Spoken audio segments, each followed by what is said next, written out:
Hey, good people. What's going on? Yep, you there. You there. Right. All right. Yeah, Yep. you all Yep. right? All right. Oh yeah. Oh, man. Oh, I'm tired. I know that feeling.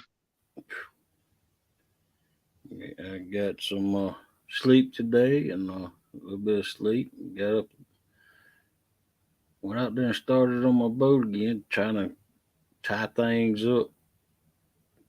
I mean, tighten loose ends up on it. Yeah. How's it coming? You both got it, boy? Yeah, I about got it. All I, right, man. I think I'm gonna have some problems with my battery. Like, uh, 'cause my battery ain't that lawnmower battery Mm-hmm. that I had. Yeah. I gotta try to get another one. I don't know, replace it or something. Mm. They cost as much as a regular battery too. Almost. Yep. I'm thinking about just getting one of those like you got. Yeah, they but 20 some dollars. Yeah. Well, what I gotta do is I gotta run my zombie lights, running around all the way around my boat, and then I want to run a headlight, and then I want to run, uh, a handheld light. Uh-huh. It's all LED, and my bilge pump off of it,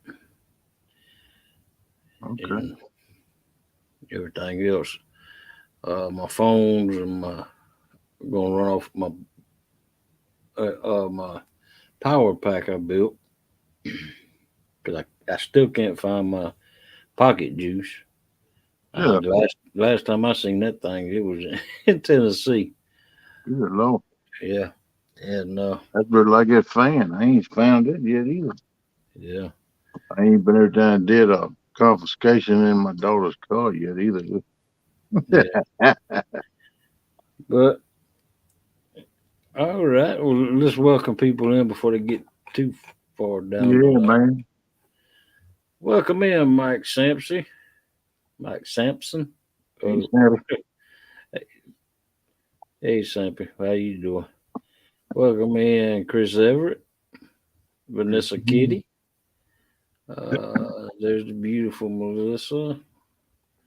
Steve Adams is in the house. Valerie Irwin's in the house. Trophy Seekers Outdoors. Yeah, man. Uh-oh. I've been working on that boat. Steve Adams is in the house. Dominic Hollis, welcome in. Let's see. This seems to be about all. Chucky Morgan, Yeah. welcome in, my Okay. friend. Chucky. That's all that's chatted so far. Of course, we ain't got but 13 in here yet. 14 now. Hey, peoples. How y'all doing this morning? Welcome up here in the Boar's Nest. Hope everybody's doing all right this morning. All right, let's see. Let me scroll back and see what people saying. All right, be right back. I'll get a cup of coffee. I think Daryl said something, but he's trouble or something. I don't know what that was. That boat should be brand new by a week's end. Yeah, I just want it to be right, man. Hey, Val, how you doing, girl? I'm dealing with electrical stuff on it right now, and I got one thing I got to do still, and I got to put that brand new roller under the middle of my trailer, uh, and I got to get it done before I take the boat off, because otherwise it's gonna mess up the bottom of the boat. Welcome in, friends and family. All right. Hey, Melissa, how you doing, girl? So what's going on? Dom is a troublemaker. Oh, Oh, Don was a troublemaker. I thought maybe Hog Leg is a troublemaker. Dom said. Daryl said Dom is a troublemaker. good, guys. I'm glad you're doing good, girl. Glad to hear that. Oh wow, we just a bunch of troublemakers in here then. I know that old rascal from down there in northern Georgia. Huh? That old rascal from northern Georgia, down in Georgia. I know he's trouble. Yeah. Not you. I'm talking about that Daryl. TSO. Yeah, I he's know. trouble. I know. Hey, clear my throat. I just come in the house and when I walked in the door it was 105, and man, I'm sweaty, sticky, stinky, and I got I ran that light. Welcome in, Robert Johnson.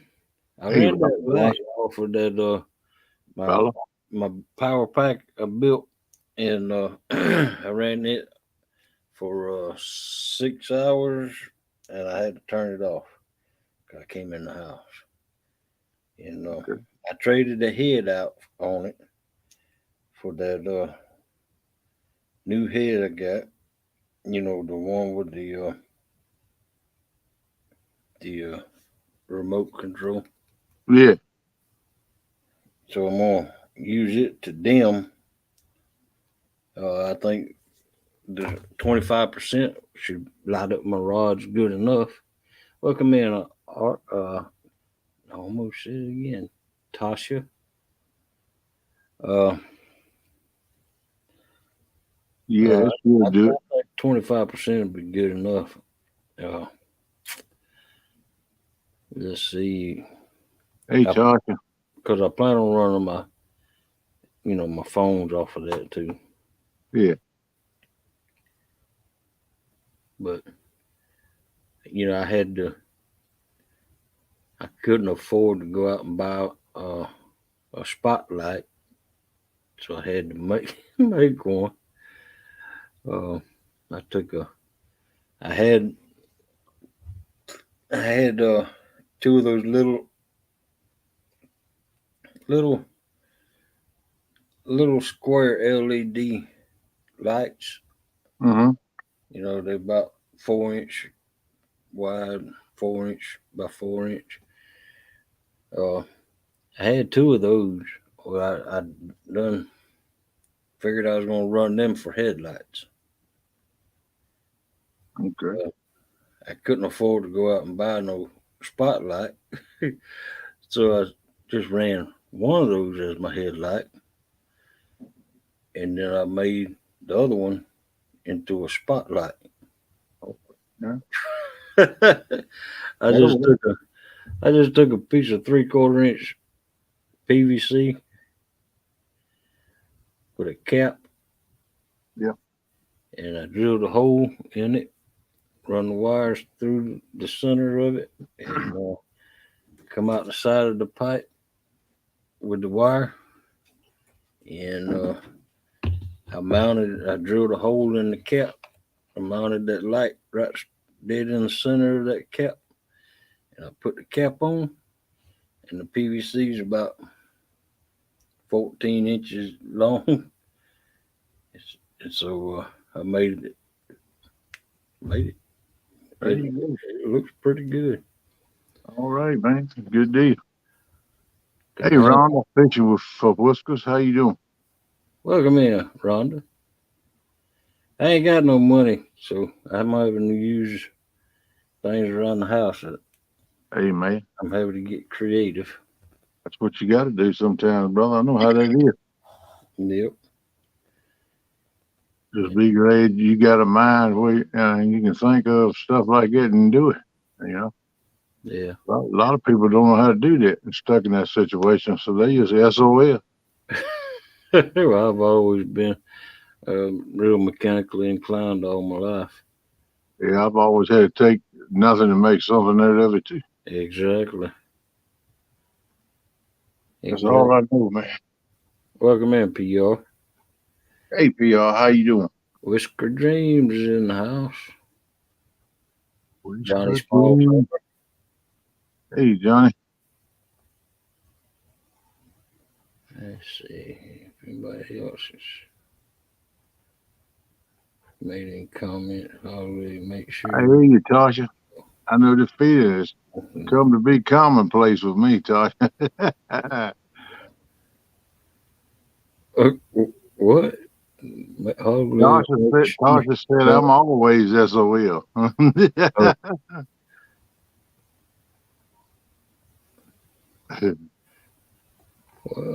What? Ugly. Make sure you didn't fill a hole in the bottom of the boat. I know a guy that did that. Or drill. Okay. I understand now. Hey, Johnny. What's going on?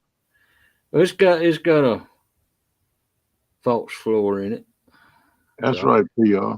I'll be all right there.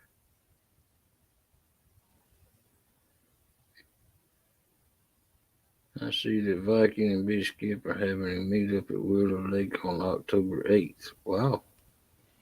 Yeah, I heard something about that.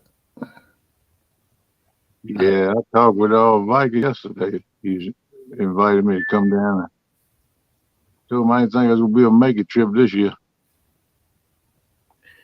I wish I could. I'd love to go there, and I would. Yeah, Willow's like 6 hours away from us. You know how much it is for me, then, but 14. Yeah.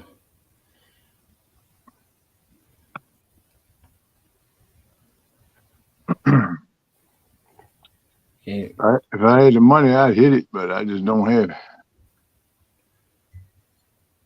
Yeah, I would too. I mean, I wish I wouldn't living on a fixed income, but I do so. And I ain't even got a vehicle. I don't even own a vehicle no more.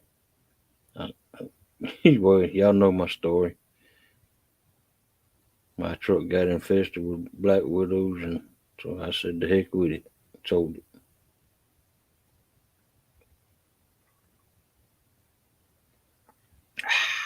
That's good stuff.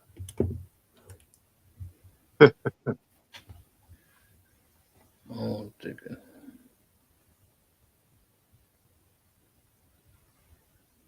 Hey, Mr. Hollis. Ain't that much I can do, brother. I'm just telling it like it is.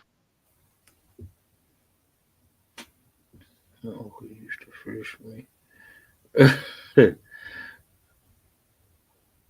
Now, Alabama to me is on south of Georgia.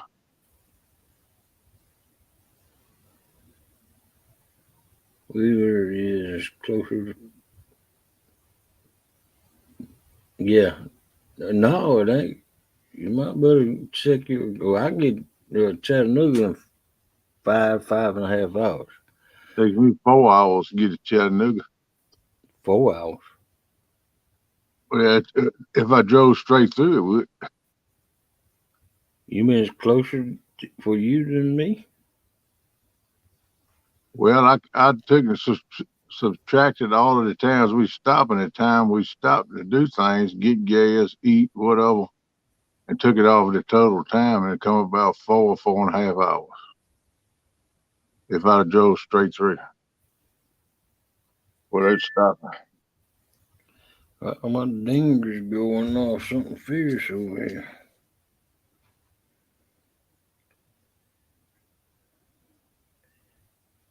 Oh, my phone's updating.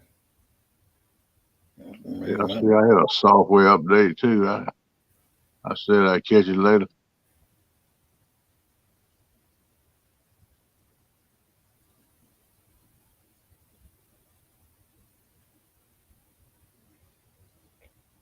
Man, I'm scared to do it. You, Tasha. Because my phone might act crazy then. Ugly, who's hosting this battle this weekend? Okay, you talking about this one right here? It's going to be held on Parker Pursuits channel. Uh, and man, oh man, y'all go check that thing out on Parker Pursuits channel. Mark is going to host it, and Brian B. will host it. Mark and Catfish and Crappie and Brian B. Catfishing is going to be the host on Parker Pursuits channel. And man, he's got one heck of a little quick movie, whatever you call it, video out there about it. Hey, Lissa. Thank you, girl. And this is going to be on Saturday. It's going to be 6 to 1 a.m., 6 p.m. to 1 a.m. Eastern Time. Uh, there's 6 rod limits. Joey can't fish. Joey can reel in fish. The River Rats team is going to be Danny Stone Outdoors, Parker Pursuits, Fishing and Freedom, Creole Catfishing. The Boar's Nest team is going to be Hogleg Catfishing, Takedown Catfishing, Catfish Viking, and Super Smurf Eric Fishing. And yes, sir. There's going to be lots of prizes, and of course, all prizes are good, but these are going to be really good for the chat.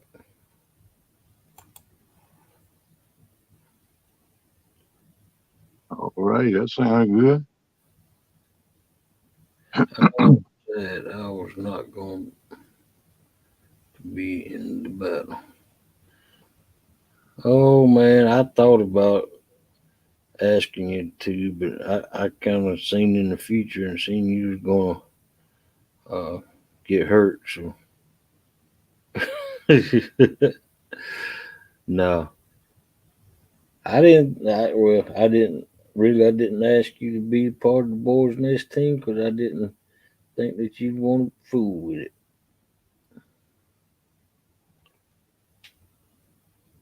Mister TSO.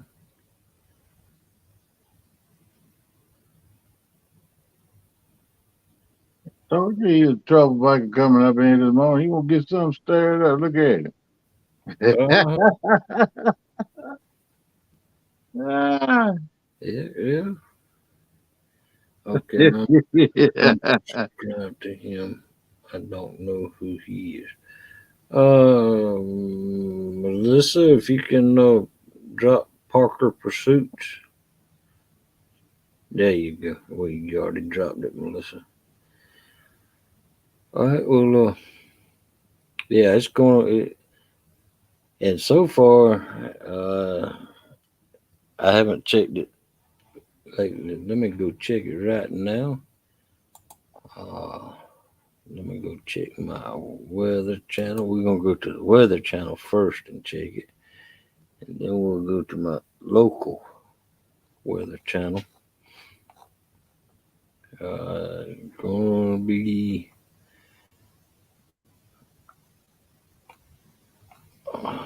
wow.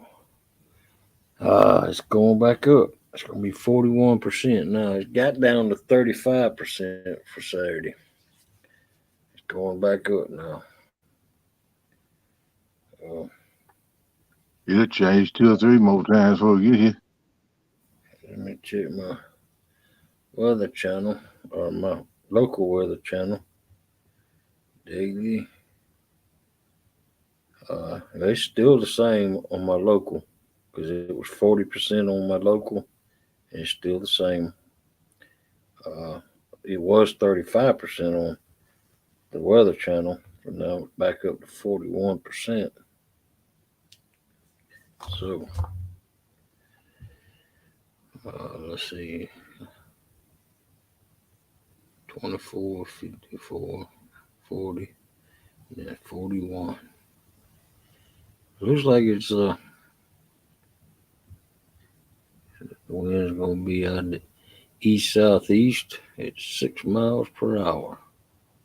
Thank you, Mr. Dominic. He says, everybody please remember to hit that thumbs up and show your love and support.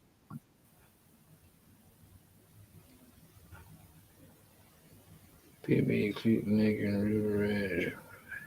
Hey, I'm no better than everyone else. We all put out pants on just the same. Just some of us are big. Yeah, man. That's right. That's true. Um, I'm trying to cool.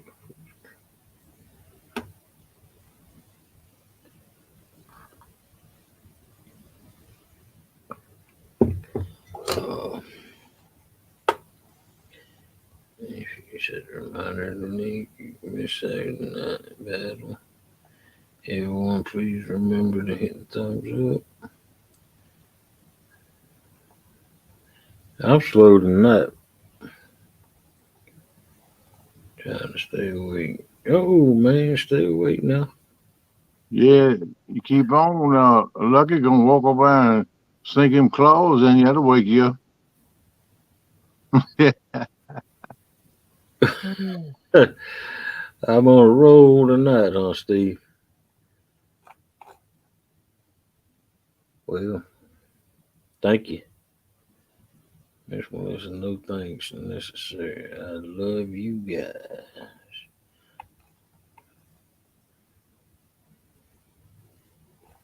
Well, yeah, I need to check a little bit faster. I need to go a little bit faster. Oh, you doing all right, brother?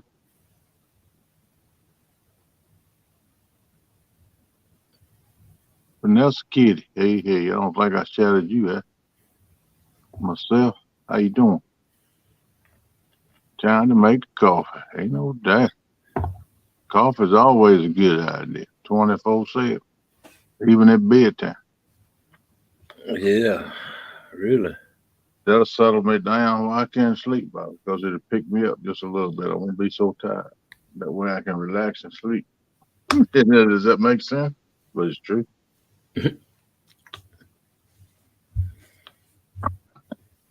Who's y'all? Just me? I don't know that lady. Oh, lady, did you look at the video? Yeah, yeah. Mm-hmm. I seen that.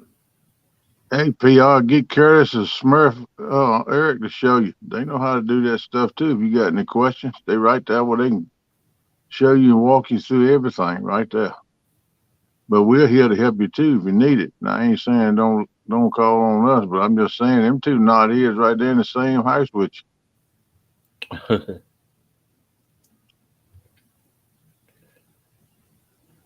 I guess Parker Pursuit has that video out where everybody can see it, don't it? I don't know. I hadn't seen it.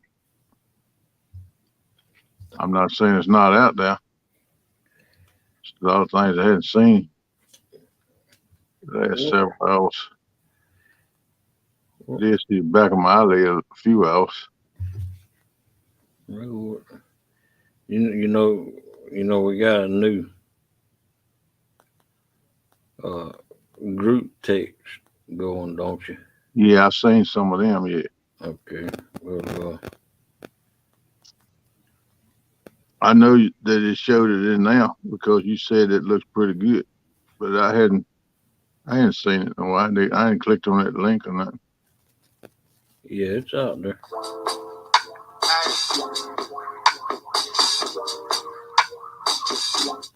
Yeah, it's out there.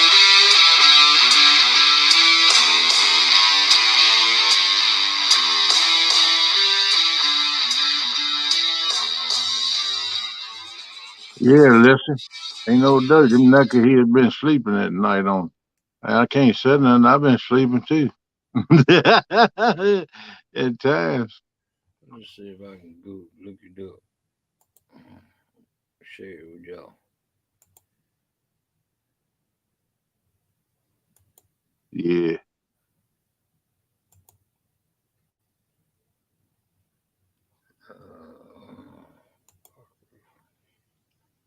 Open a new tab. He got a new name, Melissa, for Uncle Lou name. Who? Uncle Lou give Curtis a new name.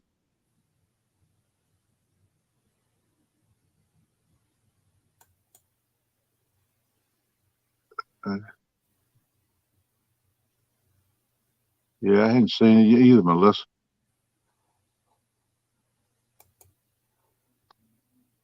Let's see.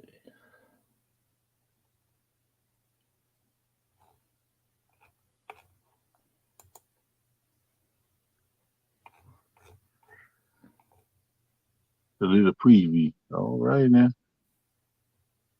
Let's see.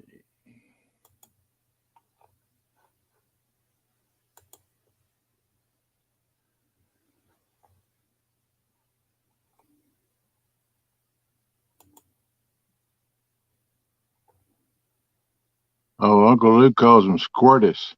Squirtus. Not Curtis, but Squirtus. I don't know how he got that from a peanut M&M. It was funny at the time. Curtis like, oh man, come on, Uncle Lou. He said, I won't never live that one down. All right. Here's this thing that That was funny, though. I tell you what.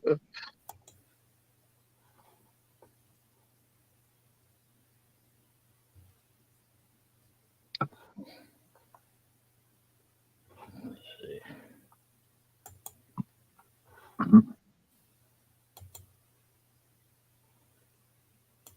All right, y'all. Y'all ready? Roll.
And that is it. All right, all right. I Hey, just PR, you ought to ask them to help you out with that stuff. They can show you. Well, we're glad to help you too, but I mean, they ought to be able to help you out. Melissa says, hey, y'all, Ernie only needs 104 to get his community tab.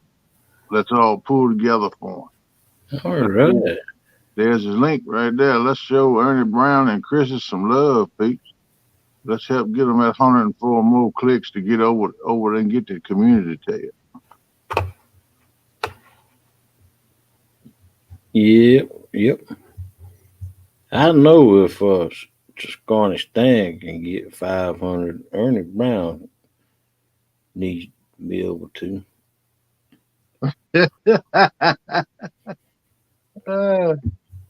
Oops, did I say that out loud? I heard it.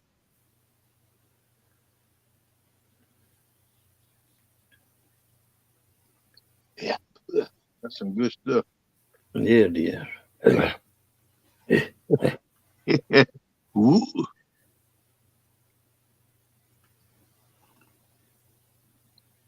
You all said, Melissa, you just gotta watch it for them alligators. That's right. And the alligators ain't gonna mess with you, Melissa. No. As long as you stay in the boat, girl, you ain't in no harm's way at all. You feel like you want to jump in and take a swim now. Keep your eyes open. Oh, yeah, I got that thing on last night on the show, didn't I? On your show. Yeah. Did it work out all right? I didn't see it blow up in your face or not on the show. No, it sure didn't. I did it right. All right now. I got it back in this bag and ready to go. All right. You waiting on Melissa. Yep. I got it adjusted out to Melissa and everything. On. She ready to roll then. There you go. You got a rod. She got a flotation device. All she needs is a big old thing of coffee, and she'll be ready to roll. That's right. That's exactly right. Yeah, You don't need to be nervous, Bertie Melissa. I wish we had a damn. I used to have a thermos. You know, one of them green thermoses. Yeah, I got me one over there. I used to use it in the truck all the time. Yeah. Well, I had one with the pour. Wow, you went black. I had one with a pour spout on it. You know, you just loosen it up and pour it right straight out of the cap. Yeah. I don't know where that thing is anymore.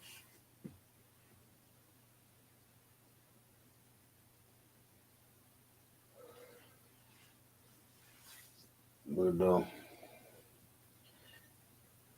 PRC, you mean the Coleman thermos? Yeah. Mine is what is it? Adidas, Alatus, Atlantis, or I don't get what you call it. Name, I'm saying Aladdin. Aladdin. Yeah, that's what it is.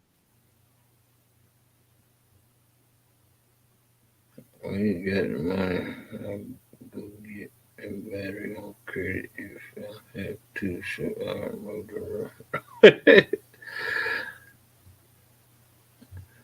Yeah, we got the money. Yeah, I want to holler at Miss Valerie. Glad to see you back in here tonight, girl. Hope you're doing all right. Good to see you. We got battery powered fans. Woo-woo. Woo-woo. Hey, welcome in, Great Farmer Freelance. What's up there, freelance?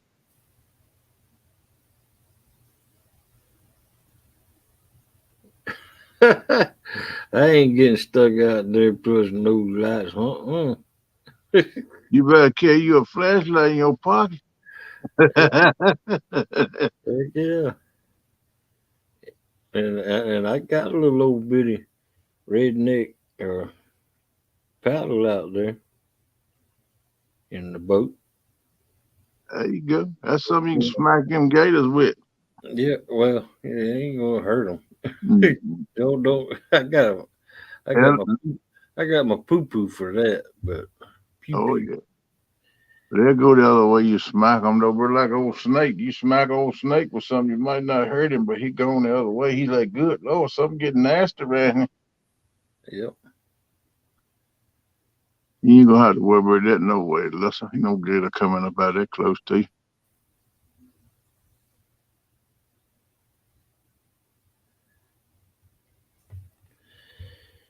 Yeah.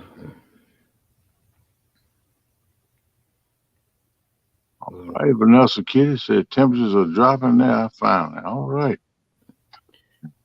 Yeah. Around here in the mid to upper 60s at night.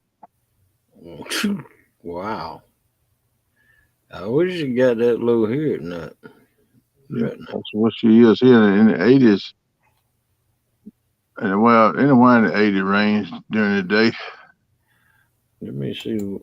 Let me go to the weather channel. See what it's gonna be temperature wise.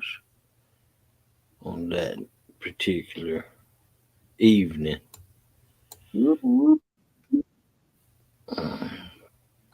Oh, it's gonna be 71. All right. Man, I don't like that.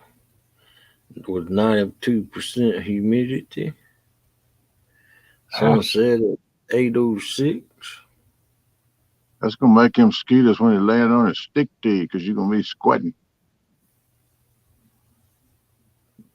Oh, that's low humidity for here. Oh, okay. I hear you. I'm gonna put my icon up. I gotta take my insulin for tonight. I ain't took it yet. Oh yeah, I ain't either. Oh, see that? That's gonna be a new moon that night though. Good Oh, Lord, new moon.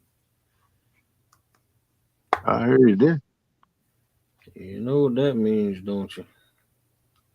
Man, yeah, fishy, fishy, fishy, fishy. Whoop, whoop, come on in the boat, fishy. Oh, look at now. Come on, fishy, fishy, fishy, fishy. Little boys, they gonna be, oh my God, I didn't think these boys could fish, but man, they showing us something here tonight. Yeah, I hope that's how it is. Yeah,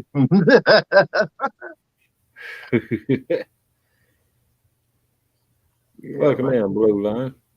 I like to get them boys. They said, "Oh man, we ain't never gonna do this again." Them boys fish a whole lot better than what they make on they do. They were just holding back. They've been sandbagging on them.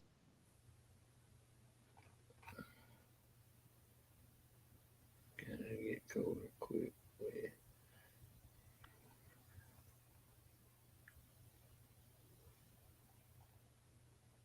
I go away from the thing for just a split second and the That's chat all. flies by.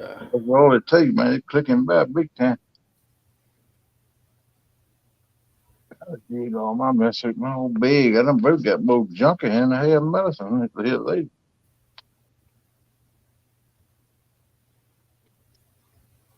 Good morning, blue line. Miss Melissa, you need a judge. good. They Gotta good. take care of You. everything. Oh, Oh my goodness, bacon Joe. 50 Saturday night. He won't eat bacon, but he'll fish with it. I put a whole thing.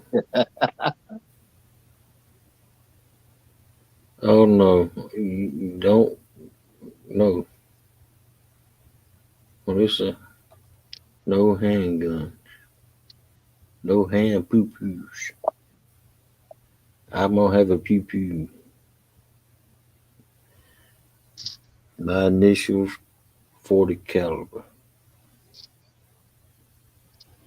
Oh, man.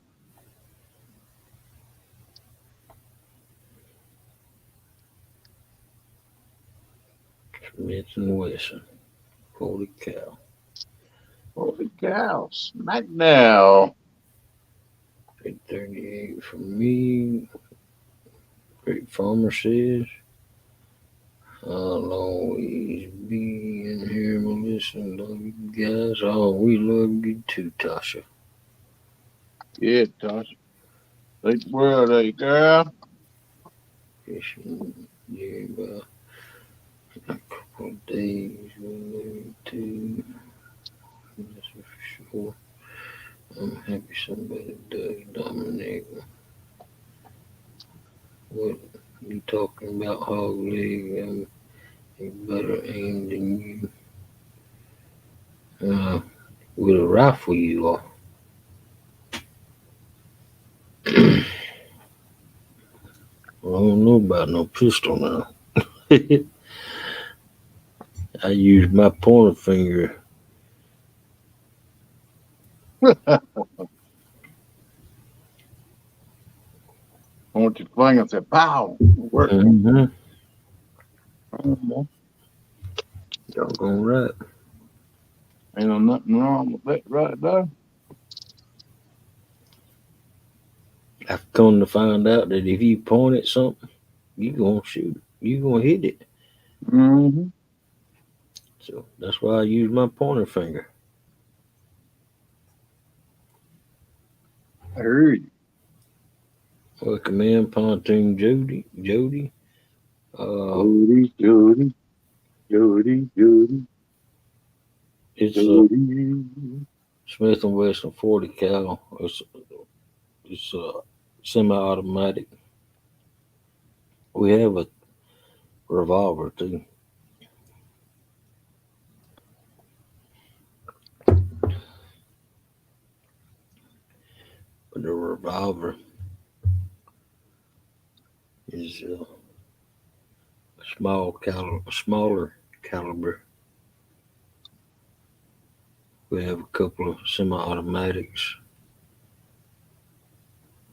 You know,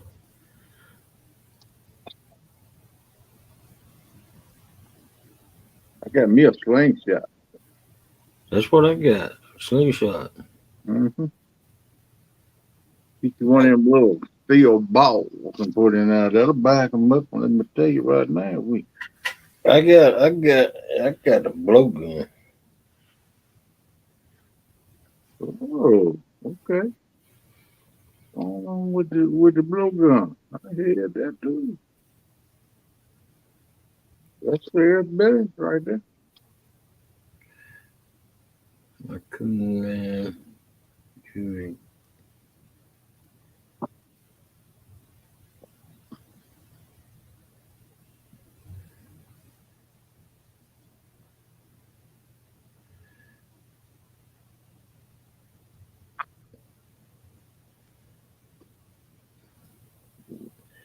That's what birthday is. MP Smith and Wesson 40 cal.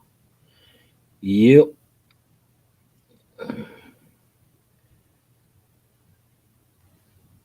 Ooh, different weapons. And me. Ugly. You look a bit better. Not so big and chunky. Amazing what new light bulb will do. Man, I look yellow.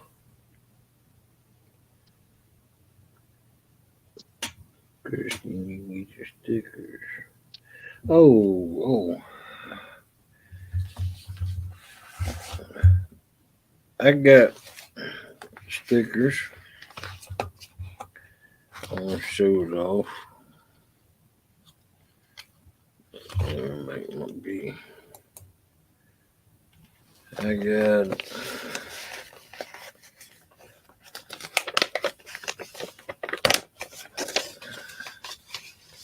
LG Bass sticker. I already had one, but it's a nighttime one. This is nighttime LG Bass one. All right. Take that out of the envelope. I got a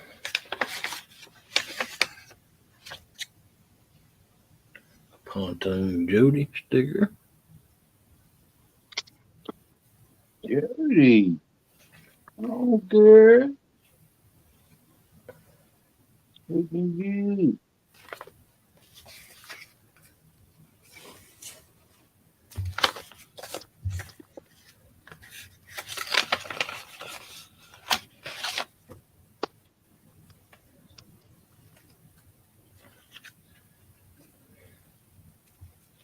And I got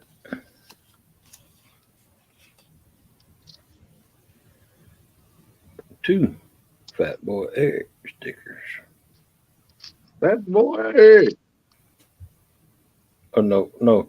This one right This one here, this one here says Fat Boy Eric on it, fishing, and this one right here says Super Smurf.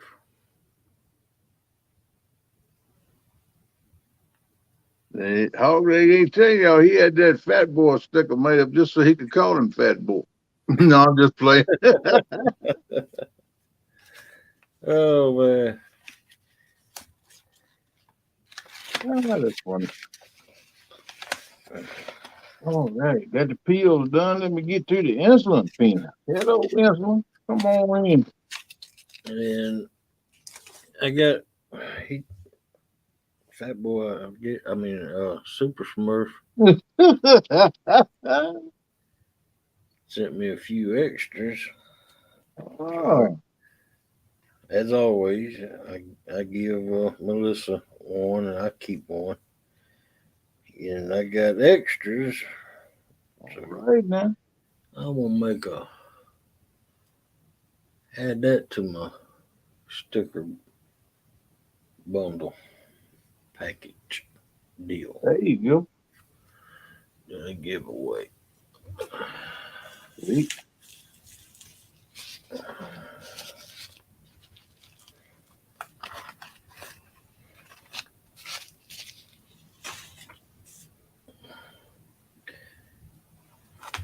Now I'm gonna stick these over here with my other ones.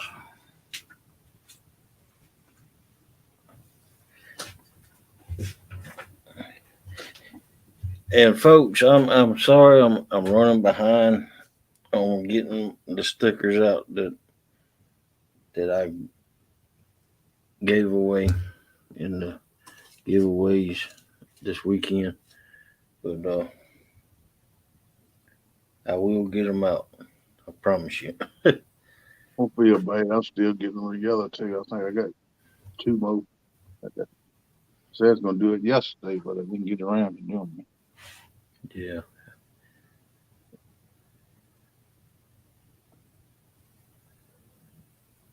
Don't know unless you walk in your shoes. Sometimes things run together. But I'm gonna tell you, man, days go by now like a blink of an eye. I'm like, good Lord. Talking low. Let's see if I can go in there and do something about that. Then, but Melissa, is that better? You know, got a directional mic that might have something to do with it. If I'm get too far away from the mic, it doesn't want to pick it up.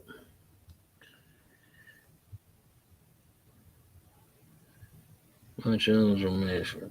I'm converting VHS to digital. It sounded Oh, all right to me. oh, if I'm low, I'm reading chat.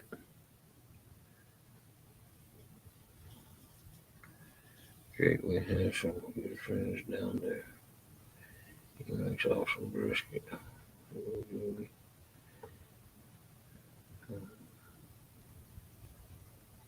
I'll be listening but falling asleep. All right, Tasha.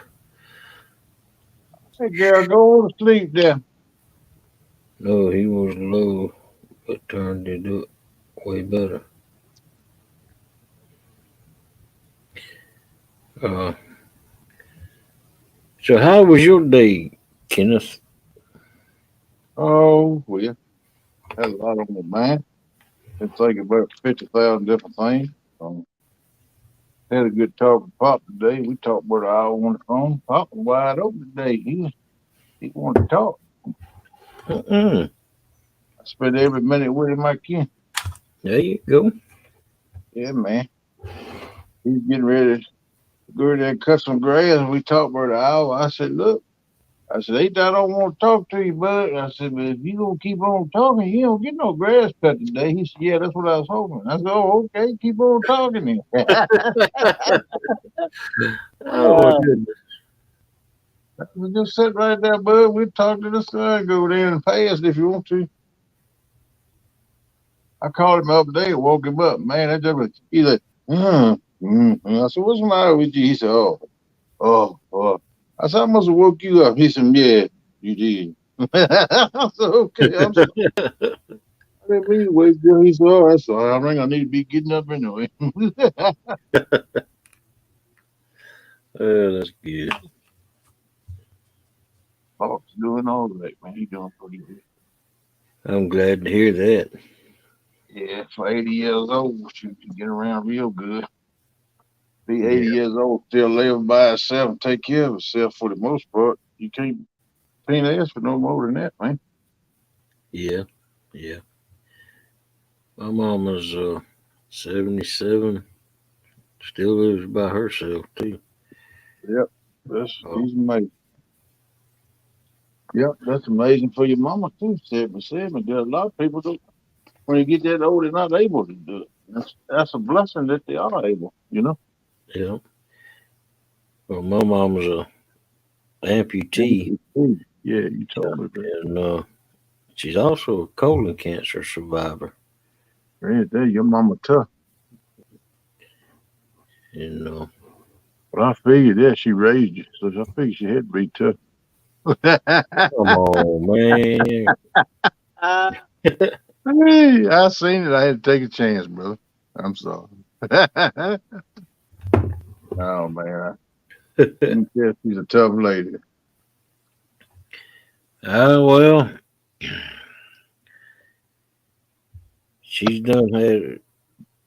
Uh, I know when she lived down here, uh, she lived only 3 miles. What at the top, 5 miles away from us. Me Yeah. and Melissa, and man, that lady, she drove like a bat out of HEL.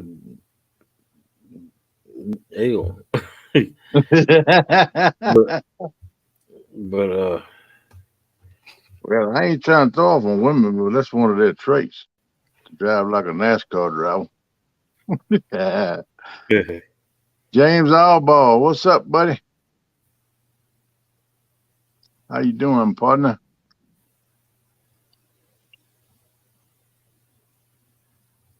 you have to keep saying, what do you say? I was needing hearing aid.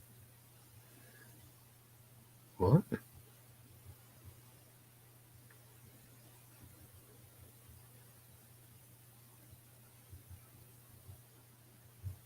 We doing all Welcome right, in, James.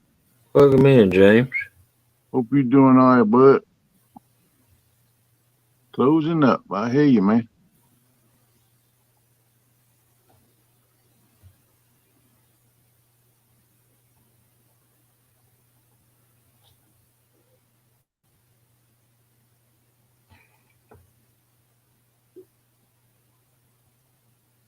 I don't see her.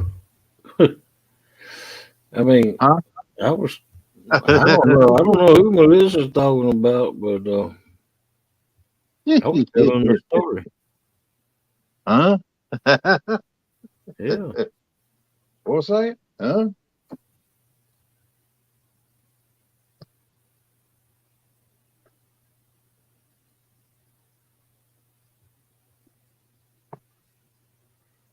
but she she used to drive like a maniac down here with us. Uh-oh, maniac. Hey, some maniac. Yep. And so my sister moved her up there, back up there to Albany, Kentucky, with her. And since she moved back up there, she's had two wrecks in her vehicle. Totaled it out the first time, flipped it over in the ditch, and then the second Oh, time, uh, she got T-boned and ended up in the hospital, and she got out of it, and uh, she don't have a vehicle no more.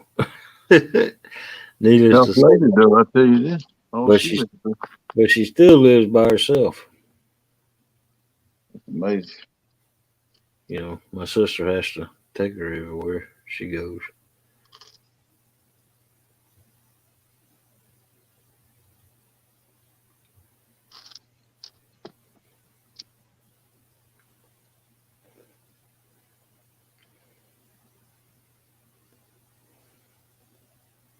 Yeah. He's taking his medicine. They must be wanting to see you take your insulin. Oh yeah, y'all want to see me squirt a needle in me? I have to take 2 of them at night. I'll show you both times. Y'all want to see it? No, I just finished taking them. I'm cleaning up all my mess, putting it back in my bag.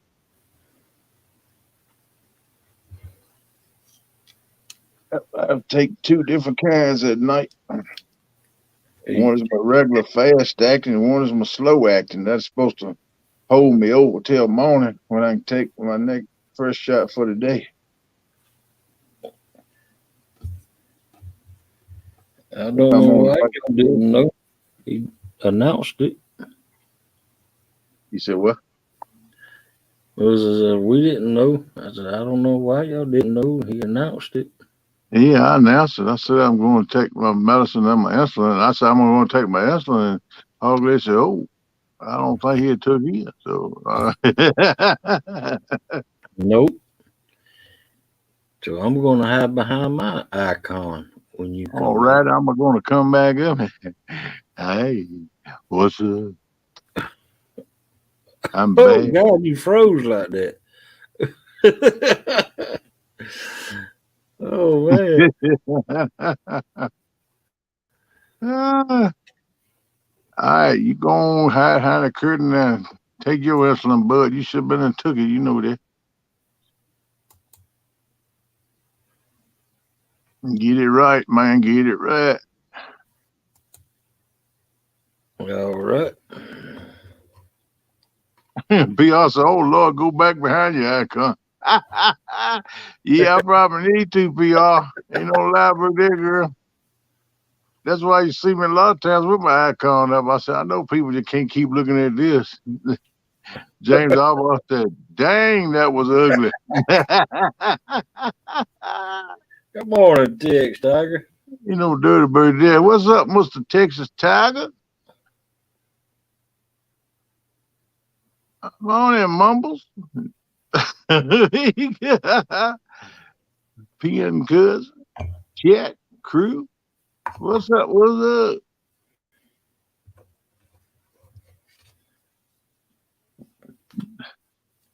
Nobody else is chatting but me, PR and James. Hey, we chatting up here too, you know. We keeping up with the chat messages as we can. We just got goings ons happening on right now. That's right. We gotta get a night meds in so sugar won't go up and put us to sleep. Man, you sugar get high, you can sleep like a baby in a crib. That ain't a good thing though with high sugar. When I was in rehab, one of those rehab facilities, a guy who had to share a room with somebody else. There's another guy there with me. We got along pretty good because he's another old redneck boy. And his sugar was bad. They bought him in there because his sugar was running 500 and 600 on a regular basis. But he lived off of little Debbie cakes and potted meat. That's all. He said mostly little Debbie cakes. I said, man, you can't do that, brother. He said, yeah, I found that out. And that joker, sometimes he'd fall out. That joker was snoring like a freight train for about 12, 13 hours at a time. But once they started getting his sugar back down, he quit sleeping so long. He'd sleep like 6 hours, 7 hours a night. Wow. Yeah, but that joker, man, he was in a rough shape, man.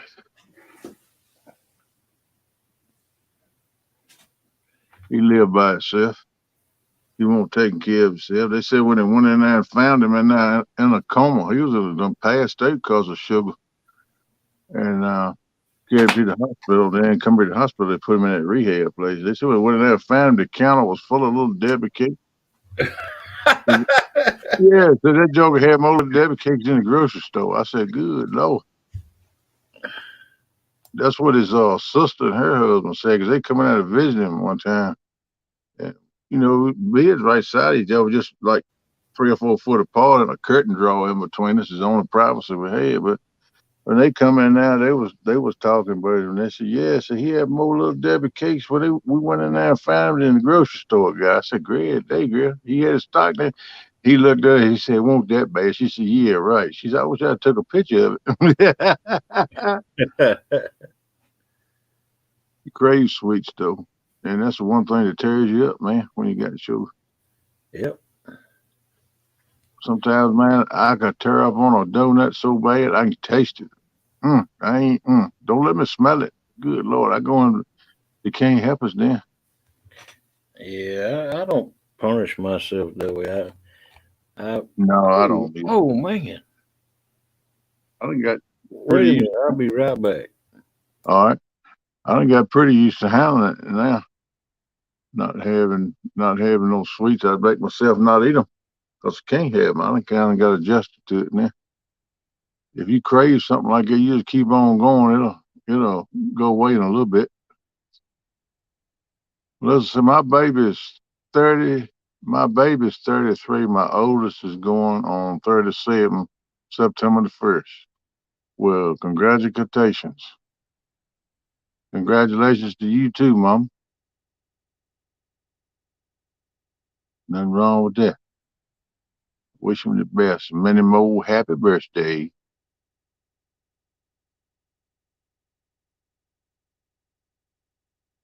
Yeah, Eric was born in 81, and my oldest one was born in 77. Okay. So I'm assuming Curtis is the oldest one? Well, it sounds to me, but I don't know. I think he got more than just them two boys. I know they got a sister, and she's pretty. I seen her.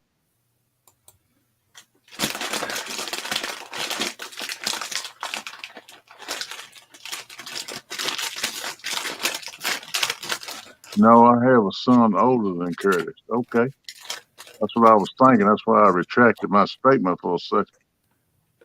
I thought I remember them saying one time they had another brother. I didn't know exactly the age though.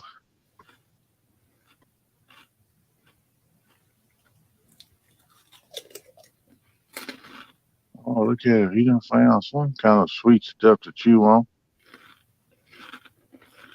Oh, that's all skin right there. That's a pea skin. Yeah,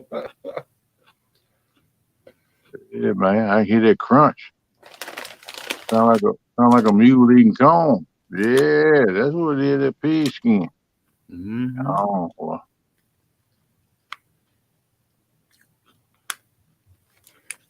well, technically, I haven't won. Well, technically, I haven't one that was born in 76. Okay. I was 10 years old then. Yep. And I was 4. You was 12.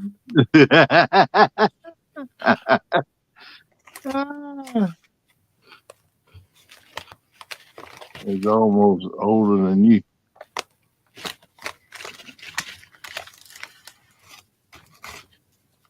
Hey, you must have had him.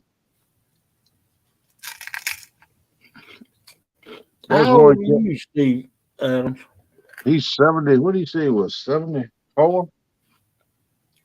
77? Something like that. I forgot what he said. He's in the 70s, mid to late 70s.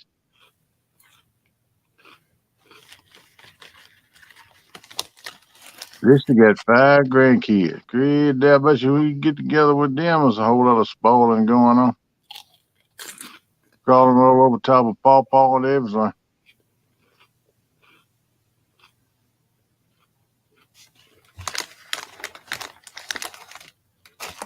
See, also, she got 8 grandchildren and 2 step granddaughters. All right. That's 10 all together. Yeah, that's You can add. Oh, that don't. huh? Are you gonna see it now? Oh, it does. 75 in a few days. Yeah, I was thinking you 73, 74. I thought I remember you saying 74. 73 or 74. What? There's one kid I like to hang with though, Mr. Adams. He's all right. I And don't know if you I don't know if I climb up and down in Mississippi River banks like he do though. I know I can't take it on the fall like he do. and you have a kid almost older than Melissa?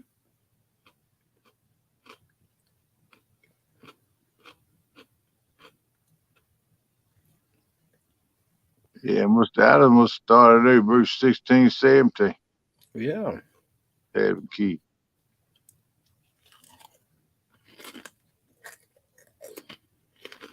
Oh, PR got a step grandson. All right. Dominique up in here stretching Phillips. He said I turned 22. He ain't seen 22 in 22 about That was quite a few years. it.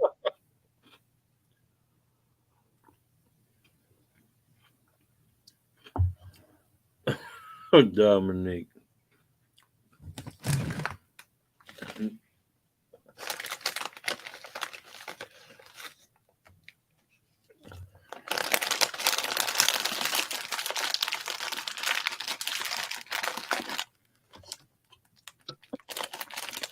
We should just turn 22. Yeah, he ain't seen 22 in 22 or more. Way more than that. That ain't gonna be but 44. That rascal so old he be ready to draw Social Security if he ain't already drawn. Knucklehead.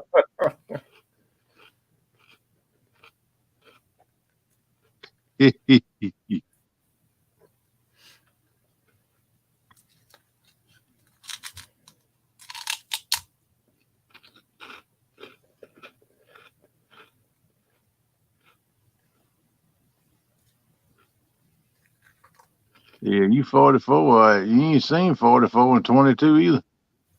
I'm gonna keep adding up, and we gonna get to your real deal.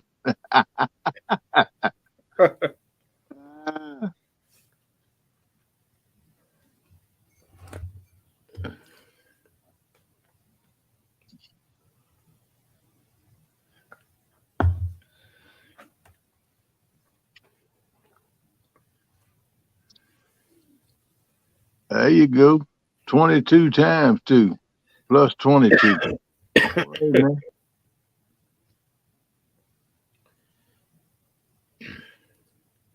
August 16th, 1936.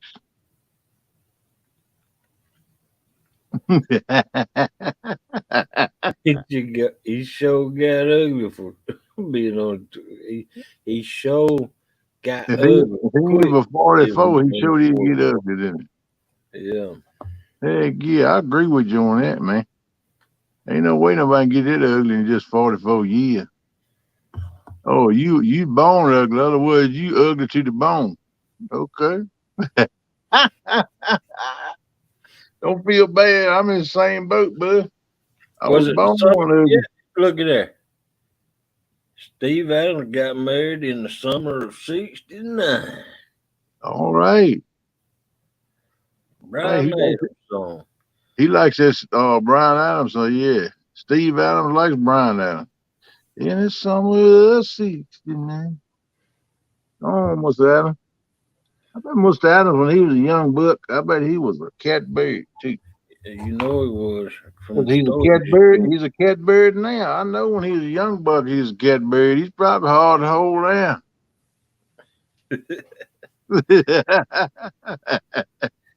Well, I was 3 years old when Steve Adams got married.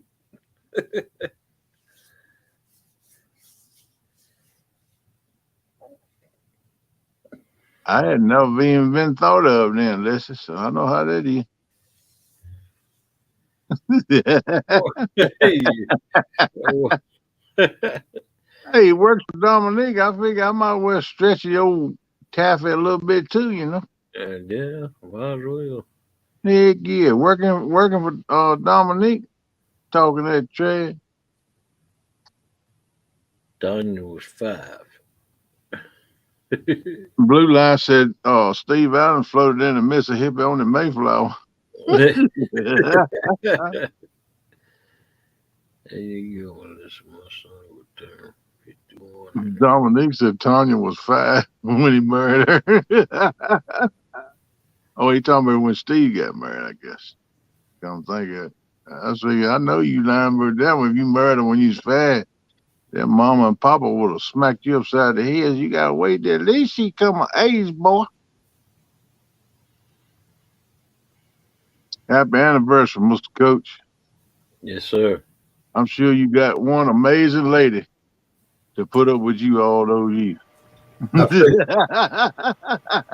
I better get up here and defend myself. Yeah, Yeah, you better come you on up here. We're gonna work you over work you to the cold, but how you doing? Yep. Yeah, y'all got to talk about old. Somebody said something about 77. I said, hell, I'm almost 77. Yeah, my mom's 77. I better get up here and stand up for the old folks. Yeah, my mom, she's 77, and Kenneth's dad's 80. Yeah. And you're Well, I'm glad to know a couple folks older than me. oh man. Oh. Yeah. My brother was born in 1976. He's 10 My years oldest boy. Well, if somebody said, oh, that was me that said that. Yeah, Reed was born in 71. I think PR said, yeah, she had one in 76. And that's a bicentennial year. That was a big year, man. The country was jumping in and celebrating 200 years. Yep. Yeah, I put some in they buried a time capsule. I can't remember what I put in there. I put some in there though. I'll go dig that dang thing up. We have come visit you 20 clinks. You be wrecking your coffee cup across the bar. Give me another cup, I say. Yeah, hell, they probably don't even know what that thing is now. Probably not. Probably not. It yeah. I got a sister that's 5 years younger than me, and a brother that's 10 years younger than me. See you, Valerie. All right, Valerie. Take care, girl. Get you some sweet dreams yourself. Hey, Tex. Thanks Good to see you. Tiger, when you said hello to me the first time, I said hello right back to you. Were you trying to ask me a question, or were you just saying hello? I answered you 2 or 3 times. If you still here, I didn't know whether you were talking to me or who, but I was answering you. There's so many Steves around. If he heard you, he's listening. He'll answer you back. Excuse me. I can't quit yawning now, people. I'm sorry. Oh, he might have been talking to me. Yeah, he could have been. I don't know. Melissa said, "Yay! The Three Stooges are finally on panel together again." Yeah, you ain't up here, Melissa. Missing one of them. I see Greg. I see Steve Allen, but I don't see the third one. Where you at? Well, I've been picking okra about every 2 days. I get a quart jar full. Oh man, that okra good too. You right, but every 2 days you got to cut it because that stuff grows. Well, I ain't got but I think it's 18 stalks. Wow. Yeah, hey, you got okra running at you wazoo now. You got 18 stalks there. Yeah, day. Wow. No, but I wasn't here when Columbus come by, but I visited with the soda when he come up. I tried to help him get across the river, but hell, he died before he could get across there. Welcome in, then, Jay.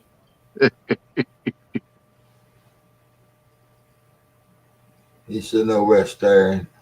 What's up, NJ? And Melissa, if I walk by there too close to him, he'll cut me. I don't have to say a word. I just walk by him and he'll swipe me on my arm. Man, that cat's getting fat. That's what everybody says. Oh, Cat got it made. He lay you back up now, taking it easy. now he's sitting up. What you doing? I'm not gonna walk by you. I dodge him at night. That's his slapping time at night.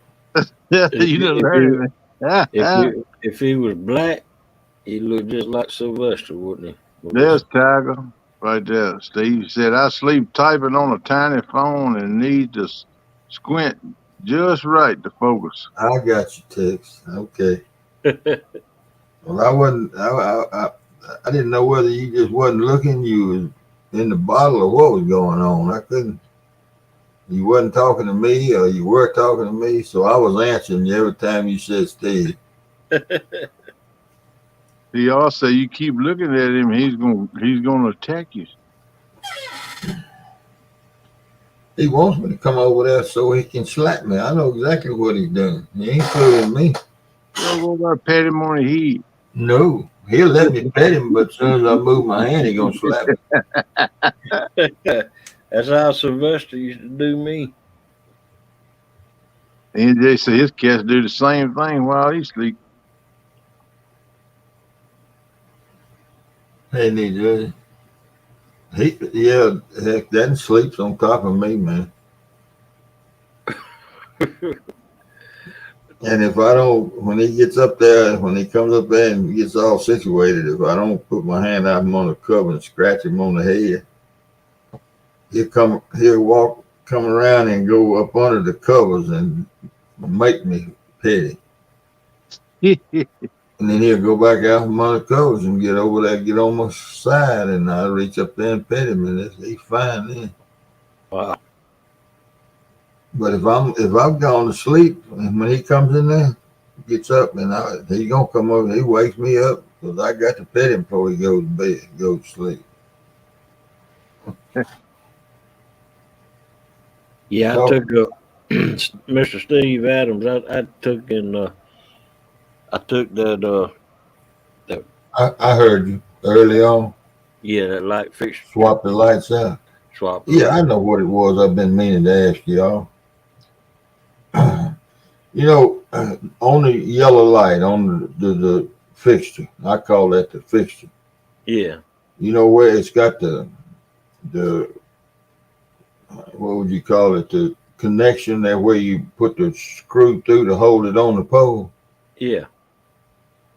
Does that unscrew out of the fixture to Yes, put it on another light? Yes, it will. It's got that big.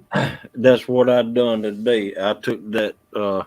You had to get a hold of that metal piece, the aluminum piece behind it. Yeah. And then grab you a big pair of pliers. Channel lock. Turn it. Yeah. And turn that plastic nut on it. Yeah. Okay. And then because it looks like it's welded.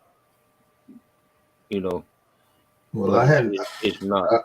I wasn't gonna fool with it. I wasn't gonna fool with it till that light burned out. There you go. Well, because I wasn't sure that that's how you got it off of there. Yeah, that's how you got it off. Hey, Don. Hey there, Don. What you doing, buddy? Because you know the new one don't come with the clamp or whatever you want to call it. Right. But that's how you take it off. I wish I was well, I'm pretty satisfied with the way the wires come out of mine. I took Gorilla Tape and put it on both front and back. And first I wrapped the wires with some. Right. And then I put some on there and stuck all that. I don't, unless it falls or something, I don't think I'll have any trouble with mine. Right. That's what I want to do with mine, putting duct tape on. And I'm going to tell y'all something else. How many of them videos you watch, Hog Leg? I just watched that one. The last one? Yeah. The last one I put up? Yeah. Well, if you get a chance, look at the one with the dog as the thumbnail, sitting there looking at the sunset. Because I had that light way up high Yeah. in the first video. The second video, I had it down about head high. Because the wind was blowing real bad. Yeah. And I let it down, and I mean, we couldn't tell the difference sitting there. In fact, we could see the ground better, it seemed like. Yeah. Yeah. But they plenty bright. We had 4 poles, and they were strung out pretty good. Well, yeah. Yeah, those things are bright, man. I'm very well satisfied with the deal and the little battery. Yeah, I am too. That's the only way to go, in my opinion. Can't beat the price of it for the light it is. Man, no, I couldn't believe that. Yeah. That's the reason I went on and ordered that spare fixture. Yeah. It'll be here tomorrow. Well, Yeah, getting me one. we've helped Amazon with a bunch of these fans have been sold because of us, and a bunch of those lights have been sold because of us. Yeah, well, I'm glad y'all told me about it because I wasn't gonna spring the money for the context. I don't need all that, all the dimming and different colors and stuff. Well, I put the fixture on that dims, and it will flash, Yeah, But I only put that on there so I could dim the light while I'm on the boat. yeah. Well, I'm gonna tell you, these videos, and it seems like everybody got to fish at night. I don't know. I guess I might throw my umbrella away. But all this night fishing is something, man. But I know I don't like all them lights when I'm out there fishing. I do not like them lights. But if you're gonna have anybody even watch a video for over a second, you better be able to see the pole. At least see the pole. Right. Exactly. Uh, I tried that out tonight. Was it on dim? Yeah, dim's good enough. People want to see them, I mean, I don't. I do. At least I'm the same way. But now, see, if somebody's flathead fishing and they fishing in flathead water and they got light sticks or the little glow worm on the end of the rod, I sit there and watch them for hours. Because I mean, I know how them flatheads are. Sometimes they just don't like no bunch of light. But I think on the Mississippi River with all the boat traffic stuff, I don't think it makes no difference. There's the name. Camping lights, yeah. Hey, look, my zipper tore up on my little bag. You too rough on. Yeah, I cut the end of I cut the stops off and got it working again. There you go. Yeah, if you blue line, I highly recommend that light. It's on Amazon. You can get one of them little Mighty Max batteries for about $25, $26. It'll run it for 18 hours straight. You need to give them the stats on that battery too, Kenny.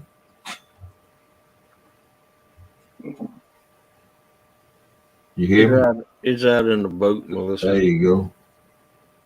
Turn it around where they can see the numbers on it. You can see them right there? No. But I'll read them to you. What? They got them up in that little grid. It says amp hours is all it needs. 9 to 12, I think that needs. It says 13.6 to 13.8 volts. The cycle use is 14.5 to 14.9 volts. Anywhere in that range is good to go. It's 9 amp hours. Yeah. 9 to 12 or just straight 9? It says 9 right up on there. Let me see if I can get it close enough where you can read it. You got to move it. You got to twist it. Right there. Let me make him big screen. There you go. Model ML92. 912. It's model ML912. That's the model number on it. It's 9 amp hours, and it'll run that light for 18 hours straight before you have to charge it again. But because I did it at Tennessee meet and greet. That's the first time I used the light. No, we still can't say the word, PR. I don't know how to pronounce. That's why I showed the package. We just say we just say juicing. Yep, that's why I showed the package, because I can't begin to pronounce that. Yeah. I don't know if it's Chinese or German or what it is, but it's some kind of. What, the little batteries, Melissa? They cheaper than that on it. If you're talking about the battery, they cheaper than that on Amazon. If you got a compact, I think I paid $26 for my battery. That's right. And they might be cheaper now, because I see the light didn't come down to $30-something. I paid $49 for the light when I got it. Yeah. Blue Line, if you got a compact, you don't need one of these lights. Let me look on Amazon. But we paid for the light and the battery. We got about. We ain't even get close to what the light costs. Your light costs. Now, well, we can get two complete setups, Steve, for what you pay for one of those compact lights alone, not counting the battery. Now, I was allowed to blow up tomorrow night, but you don't ever know what that. We don't know about that part yet. Yeah, I've used mine 3 or 4 times. But all night long when I use it, I ain't never had no trouble yet. Knock on wood. Well, look, I just let me tell you, we are sitting there by myself Friday evening before Eric, or Saturday evening before Eric got down there, and it was cloudy, so I didn't bring my umbrella. But I brought a rod holder, because I put that umbrella in the rod holder too to help support it, because it's a big, heavy umbrella. Yeah. And I was sitting there thinking, and we put that compacts in the rod holder too to help support that, that when the poles extend. Yeah. And I was sitting there thinking, I said, I done brought 4 dadgum rod holders down here, 2 for the pole, and I had 1 for the umbrella and 1 for the light. I said, I ain't got to have but 1. I said, because when I take the umbrella down, I can use that one, for the light. You know what I'm talking about? Yeah. Because I ain't going to be using the light. I ain't going to be using the umbrella when I'm using the light, because, it's dark. And the umbrella's for the sun. Right. And I told Eric that when he got down there, when him and Angel got down there, I said, I've been carrying 4 these extras. I said, that's crazy. He said, why is that? And I said, don't you realize that when I take the umbrella down, it's just sitting there in a rod holder? And it could be laying over there on the ground and use that one. And we took that thing up, that extra rod holder up and down the bank. I'm going to tell you, when you fishing off the bank, you got to tote all that stuff. You try to cut all the corners you can. Ain't no dirty bird there. It sure is, especially the way we had to go down and back up. Man. Yeah. Y'all got some steep banks. Hey, Tim Molina. Yeah. Hey, Mr. Molina. What's up, buddy? Welcome in, Tim. Lucky gave up. He didn't lay down over there now. He's still watching. You ain't got to worry with him. Yeah, that's 39. And he is just doing this. Yeah. I'm sure he'll crack his eye just a little bit once in a while to see. Keep an eye on you. He watching. He got his head turned. Hey, JVT. Yeah, they're at $39 right now. Yeah, I bought that, but I didn't pay. I didn't pay that for that fixture. What did I pay for that fixture? Or is that what the fixture? I can't remember what I paid for just the fixture. You probably want $8 maybe. $8-10. No, it's more than that. I'm like looking at it now. I don't see just fixture. It's hard to find. You got to scroll way down to the bottom, and it's hard to find.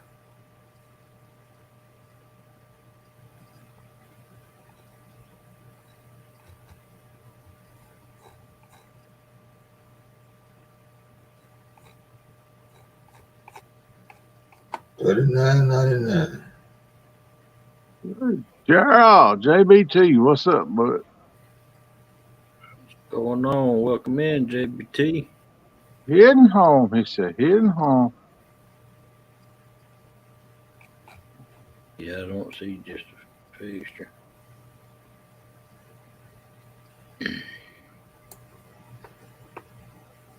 Crazy hillbilly, what's up? I know that fixture I bought with the remote. It was $15.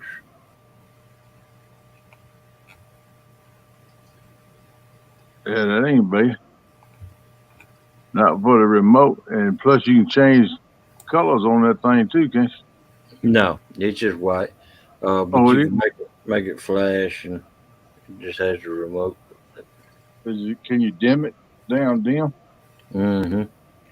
Okay. 100%, Yeah, 50%, and 25%. And 25% is what I'm thinking about running. yeah, that's all you need at night, especially on the boat. Yep. Only time I'd run it then is when I hung a fish or something coming in. Rest time I just run them lights like your LED lights, like you put on your boat in your boat. Yeah.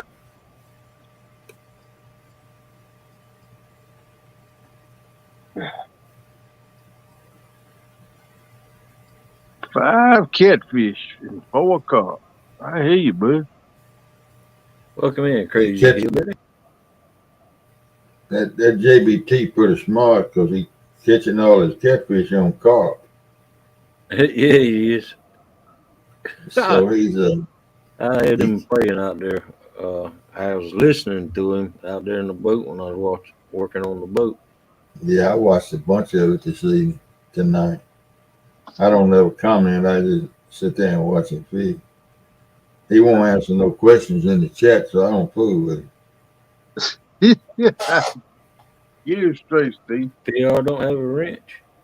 I thought I gave her one twice. Curtis keep taking it away. He can't take it away. I'm just kidding.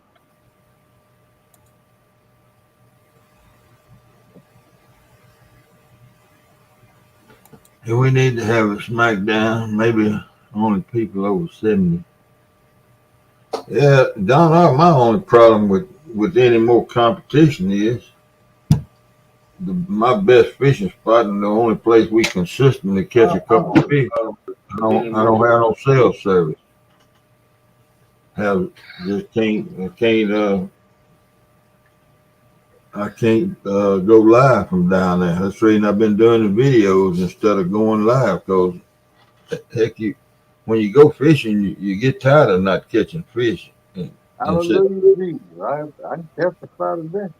And so I don't know. I'd rather go live than I have food with videos. But yeah, Heck yeah.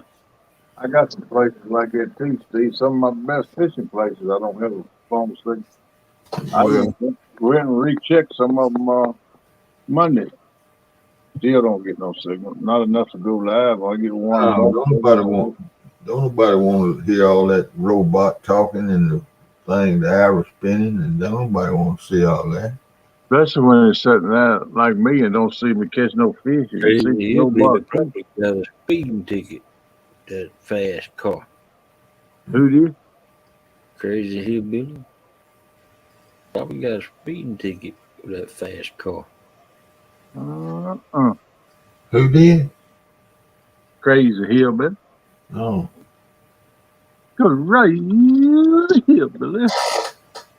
Yeah, I know it, Don, but I just if I don't feel like I can catch fish, there ain't no need of me calling anybody out. That's crazy.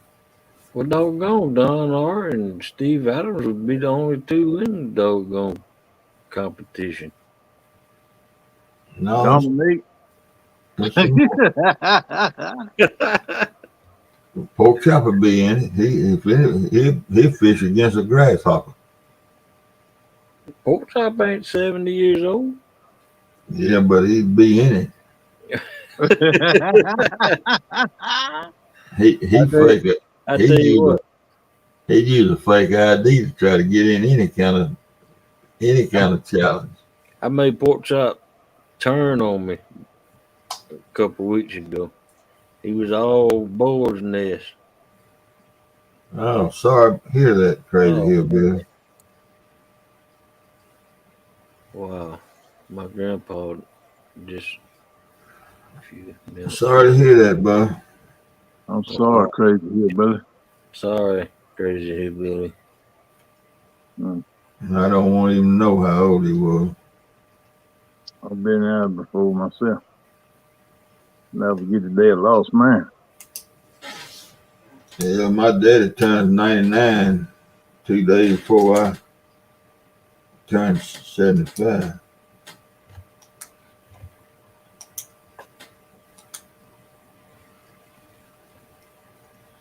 Go ahead, Hog. I didn't mean to interrupt. Oh man. Oh, I was talking about Pork Chop turned on me. He turned on me because he was all Boar's nest team until I told him he wasn't going to fish no more battles until he changed waters. Until he went to a river. Uh-oh. Yeah, that probably took him because that's the only place I was seeing fish. That guy, he wants to fish so bad. That's all he wants to do is fish. But he fishes the same spot and it turns out the same way for him. He catches them. When he does catch them, he only catches most 2-pounders. He got lucky on that night against Jody. He caught a 5-pounder. Yeah. But that's look how many he's fished though. I mean, Well, he's almost as bad as Dominic.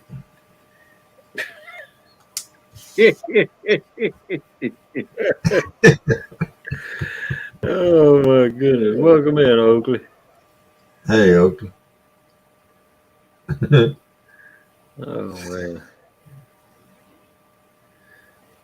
I thought you would hear something out of Dominic. I will.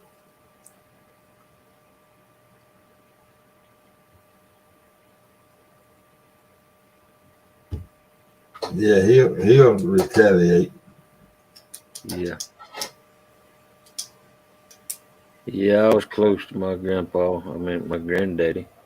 I called him my granddaddy, but Yeah, I was tight with mine too. We hunt together about every day on the farm. yep, that's how we were. My granddad called me old jarhead. Why he called me jarhead, I don't know. That's what they call Marines, Yeah. Mine raised me because I didn't have a daddy growing up. So needless to say, I was very close to mine. Yep. When you get close to them, man. Yeah. We got a bunch of pictures. He was a farm manager. And in the late 40s, when I was born in 47, we was on a big plantation over in another county over there. It was 3,300 acres. Now, can you imagine working 3,300 acres with mules? Wow. 3,300 acres with a mule. I'll tell you one something, you spend a whole lot of time looking at the back end of this thing. Man, they must have had a lot of mules, Steve. In a He month? went to mule sales every week. Oh Oh, wow. well, not every week, but at least 3 days, 3 times a month. He go to mule sales because mules get old, they get crippled. You gotta, Yeah. you got. Yeah.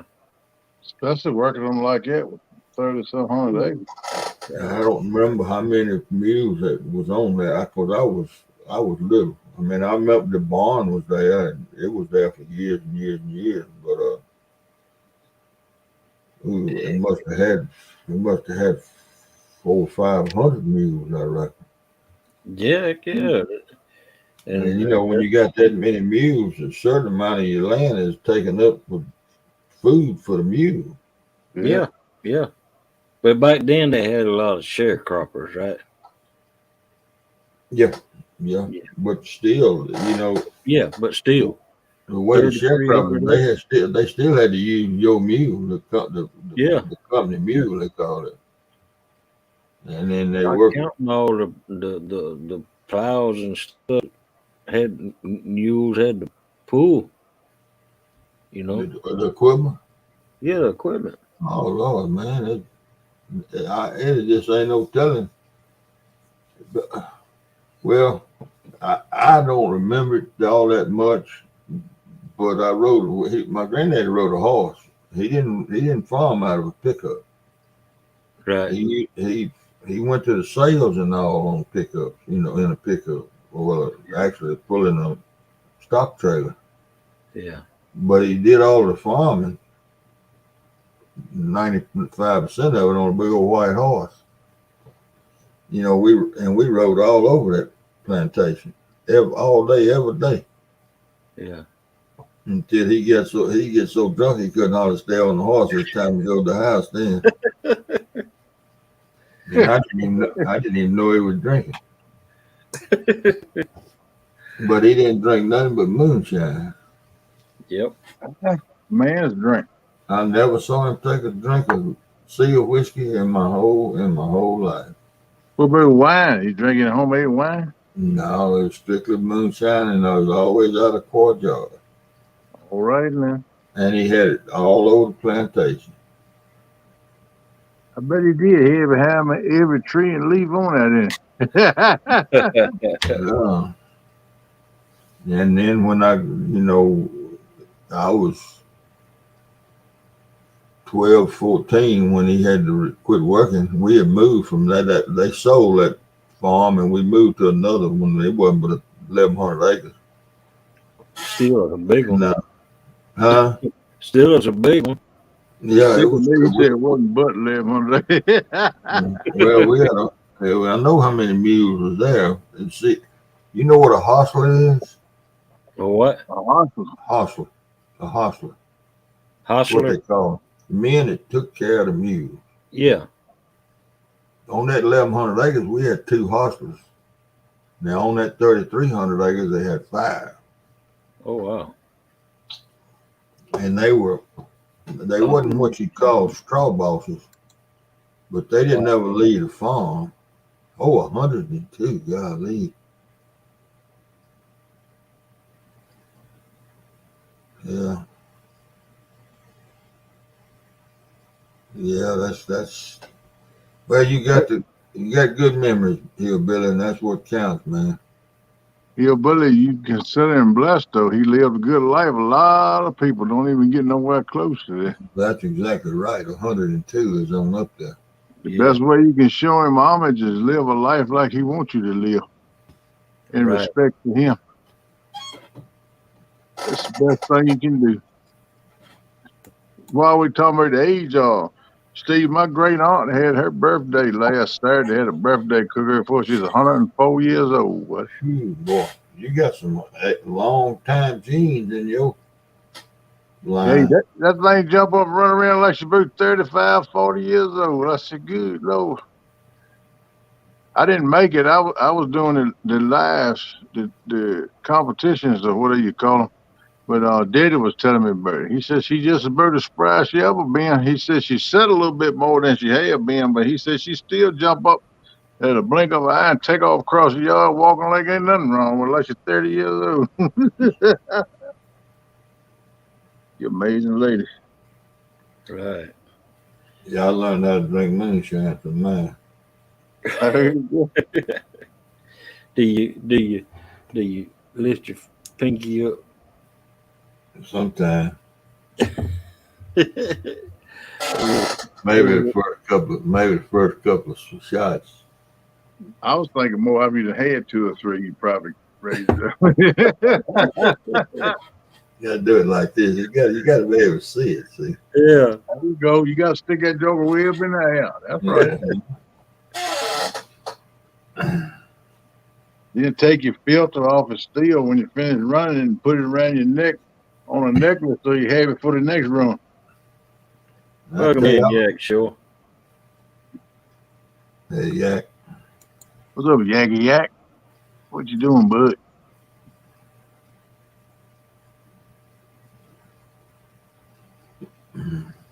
But look here, we when I after my mother married my stepfather, he was a farmer too, and we lived out in the country, and our little farm was right next to a big modern 1,500-acre high dollar farm, and there was a little bitty patch of woods. I'm gonna say that patch of woods about 8 acres, 10 acres, maybe. And it was half of it was on us and half of it was on them. The turn road run right through the little patch of woods. I don't know why that they cleared them up now, but and they had a cotton field, the big plantation. They had a cotton field right there on their side, around those trees, around those woods, and the tractor drivers on that farm every Friday.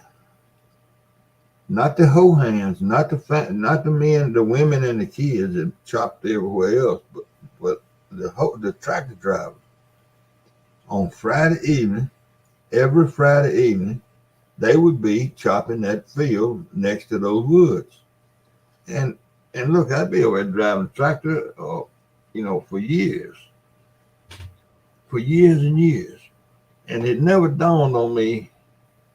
I never asked any of our men that worked for us. I never asked my stepdaddy. I was going to sit up and fox hunt one night with that little whistle. You know how you call them foxes, squeal like a rabbit or whatever. Yeah. And I walked back down there and parked my car. I moved to town by then. The hell, I was up in high school and grew up on that little farm now and watched that every Friday evening. Well, that Friday night after the football game, I was going to go out there and call up a fox. So it was about 11 o'clock.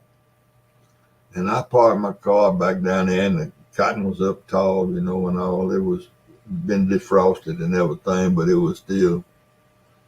And I walked down and sat down in the corner of them woods. And I was sitting there squealing on that thing. And I cut my light on, look. I sit there, squeal a few times, and I cut my light on, look. And I got to hearing people talking. And these woods sat on, it was a low swag out there, and the woods kind of sat on the side of the low swag and up high. And the wood went up behind me, the land went up. What the hell? I was sitting there listening. And I said, there's somebody in the woods that I don't wonder. And so I got up and I was slipping up beside the woods, and I got up there and there's a car parked up there. I said, oh, it must be some man and woman, So I shook it on out of there. Went back up through our field. The next day, that Saturday, I didn't go to work until after dinner. And went out there, and we had James was one of the men that worked for us. I said, James, I said, I was down there last night in the thicket, and it was a car parked down there. I said, I almost got in trouble, man. He said, why? I said, cause I almost walked up on the folks in the car. He said, Bud said, there wasn't nobody in that car. I said, wasn't nobody in the car? He said, no. I said, well, I could hear them talking when I was sitting down there. He said, they make whiskey in them woods. That's what's Collins, the straw boss on that big farm. His name was Collins. First name was Collins. He said, that's Collins and the boy down there making whiskey. So they start cooking it on Friday evenings. Oh man, all these years that I done watched all the tractor drivers on that place chop that cotton field. It was always one or two of them in the woods, you know, starting to steal. So that very Sunday, I went down there and I walked down and they had a trail and they had vines pulled over the front of the trail where you could see it. But you could see it up in the woods plain as day up in the thick. And I went in there and they had a pitcher pump driven in the woods, you know, where they could get the water. Yeah. And they had a place that looked like somebody had been there for 20 years. Probably was. It wasn't even nothing green growing on the grass where they done pulled all that first, you know, how they put it and tromping around and charcoal fires. They burning charcoal. That's what they use. Yeah. But I said, man, how stupid can you be not to realize what they was doing? Wow. You didn't smell it? I never did. Well, everybody had hogs back in them days. Yeah. And it wasn't nothing to smell, you know, smell that fermented corn. Yeah, that sour smell. Yeah, that sour smell. It was everywhere. They had three barrels sitting down there, boiling, cooking, bubbling. You actually call him Coach because he used to be a coach. Tell him about it. You actually want to know why you call Coach. Oh, well, I started coaching. I always had another job, but I started coaching in I reckon about 64, 63, when I was a sophomore in high school. And I coached almost every year in baseball. I even coached American Legion when I wasn't but 19 then. I wasn't but a year older than the players. Wow. But I've been coaching baseball for a long time. I don't do it anymore. I wouldn't even think about doing it now. The kids these days, they can't stand it. Yeah. They don't like no discipline this day. You can't give them no discipline at all, or they'll back up on you this day and time. I'm from Mississippi, PR. I can't remember where I heard this, but I was man, I can't remember. I heard it somewhere just the other day where the team lost and the coaches made the team run. Yeah, we used to have to do it in football. If we lost, boy, we got a bad worker that Monday. And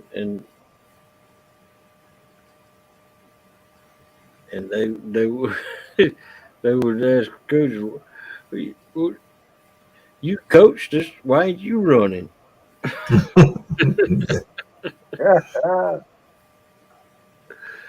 Yeah. Welcome in, Hooks and Hammocks. What is that, Chris? I never did have but maybe one or two teams that I didn't have a good, close, tight relationship with. And even that team, I carried number 3 in the World Series out in Texas. Oh, wow. There you go. And I say I carried. I had 11 pretty good ball players. There you go. And we put it on Virginia out there. Hey, now, wait a minute. Don't be knocking my state. We sure did. We put it on Virginia. We put it on Florida. We put it on Georgia.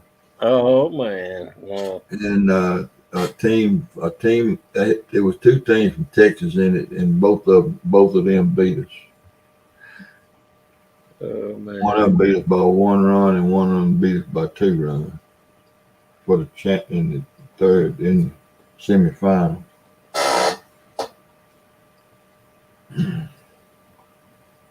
Don't worry about my links, Melissa. Yeah, we want you to grow too. I want y'all to send me some money. No. Whatever you do, put on that, Melissa. Put on that. Mention my name and pay cash. Hey, I'm the one that needs. Coach wants the one thing we ain't got, and that's money. Yeah. Hey, coach, if anybody sends anybody money, I'm the one needing a battery. They need to send it to me. No, PR, I don't look. I'm just an old guy that fishes and been around long enough that I got a bunch of stolen. And I tell you what, they like Blaine said, I might have. What did Blaine say on it in that live stream that day? My son. Look at me and Richard Jarvis. There you go. Send money to the coach. Good. Hey, Richard. Hey, Richard Jarvis, how you doing, buddy? They all true.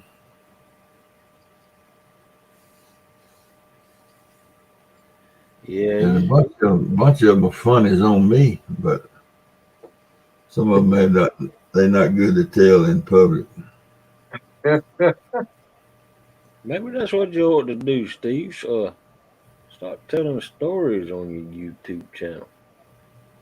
I just told stories that I'm on your channel. Why I got to do it on my channel? Oh. Well,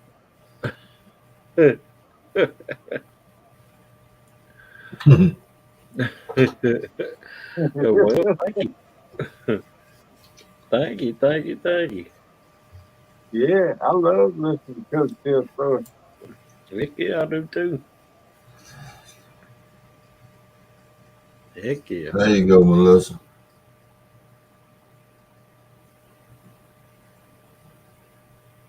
If I live closer to Coach, I'd be sleeping in his camper every night because I'd be on his back pocket. What you done? Got a hook in your hooks? Keep your bait knife sharp. Check out the video. He done got his anchor hung and turn around backwards, or he done got a hook in. Oh goodness. Leon, life. Welcome in. Hey.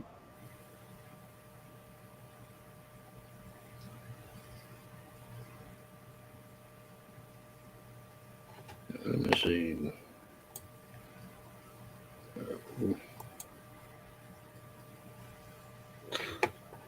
I'm gonna go ahead and cue that one up in the thing so I can watch it.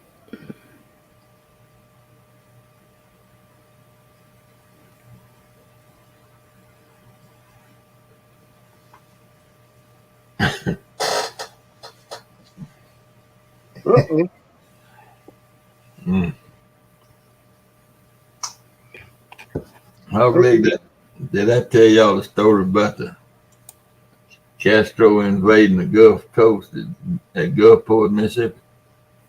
No. I did not tell. I told it somewhere when we set the Jeep up and the three guys dressed up in the Army uniform.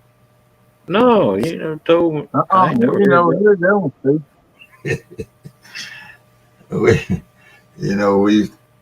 I'm from a small town. It's about 2,300 people. It's on 61 highway. 61 is now known as the Blues Highway that runs from Memphis down through the Delta, east side, and on down to Natchez.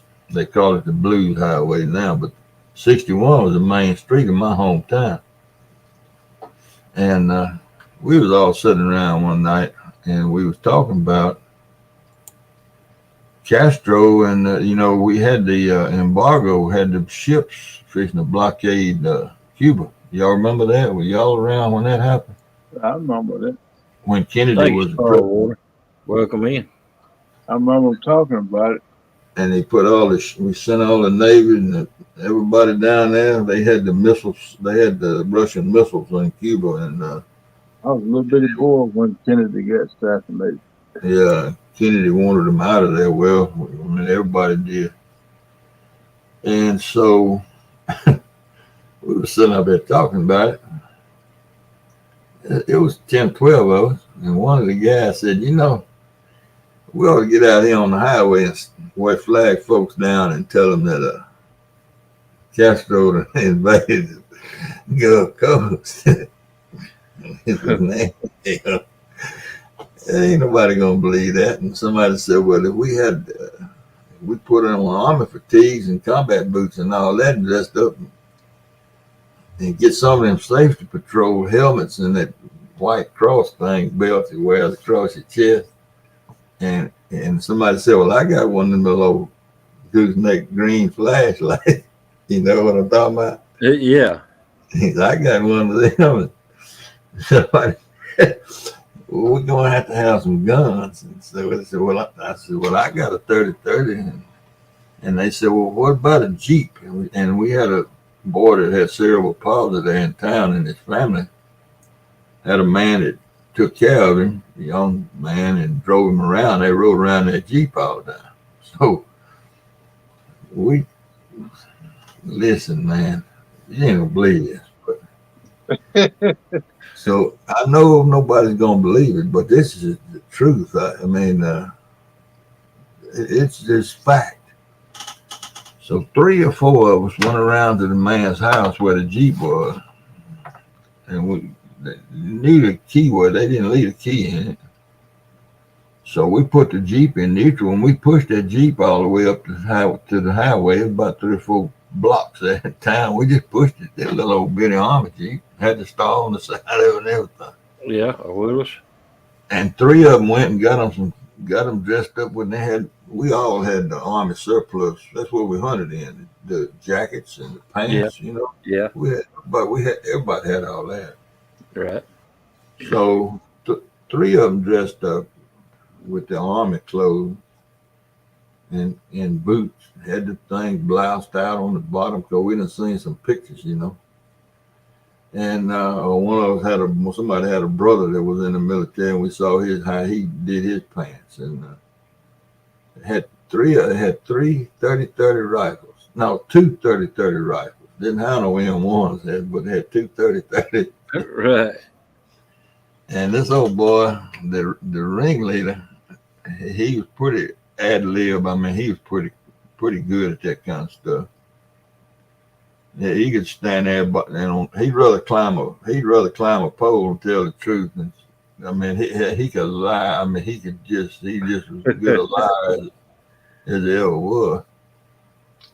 So we all hid, got back in where we could watch and hear, and they got out there, and the car be coming down the highway headed south.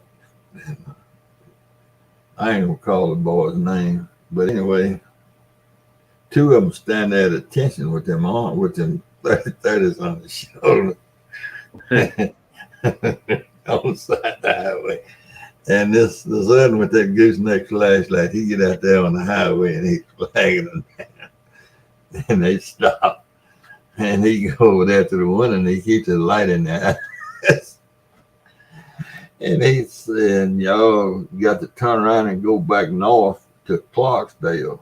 That's a big town north of us, about 18 miles.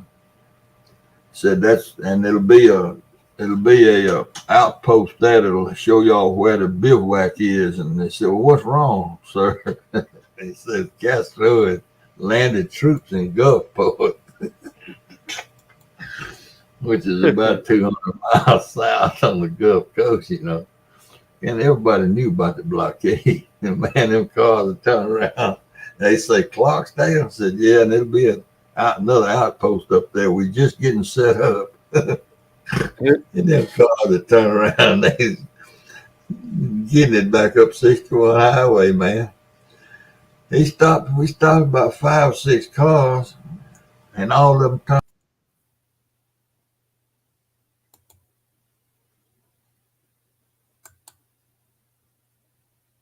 Uh-oh. Where'd he go? He dropped off. His phone must have died or something. And all of a sudden went black.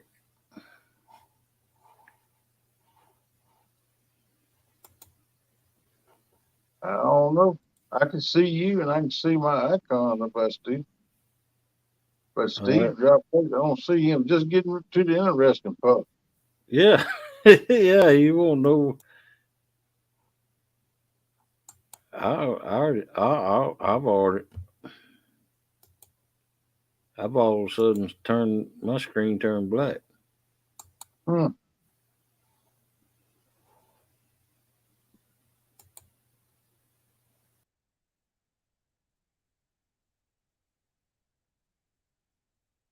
Uh-oh.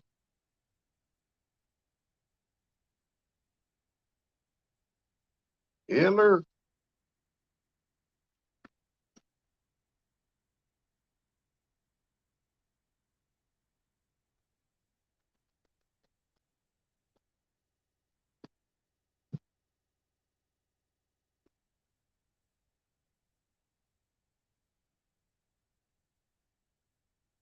Hitler.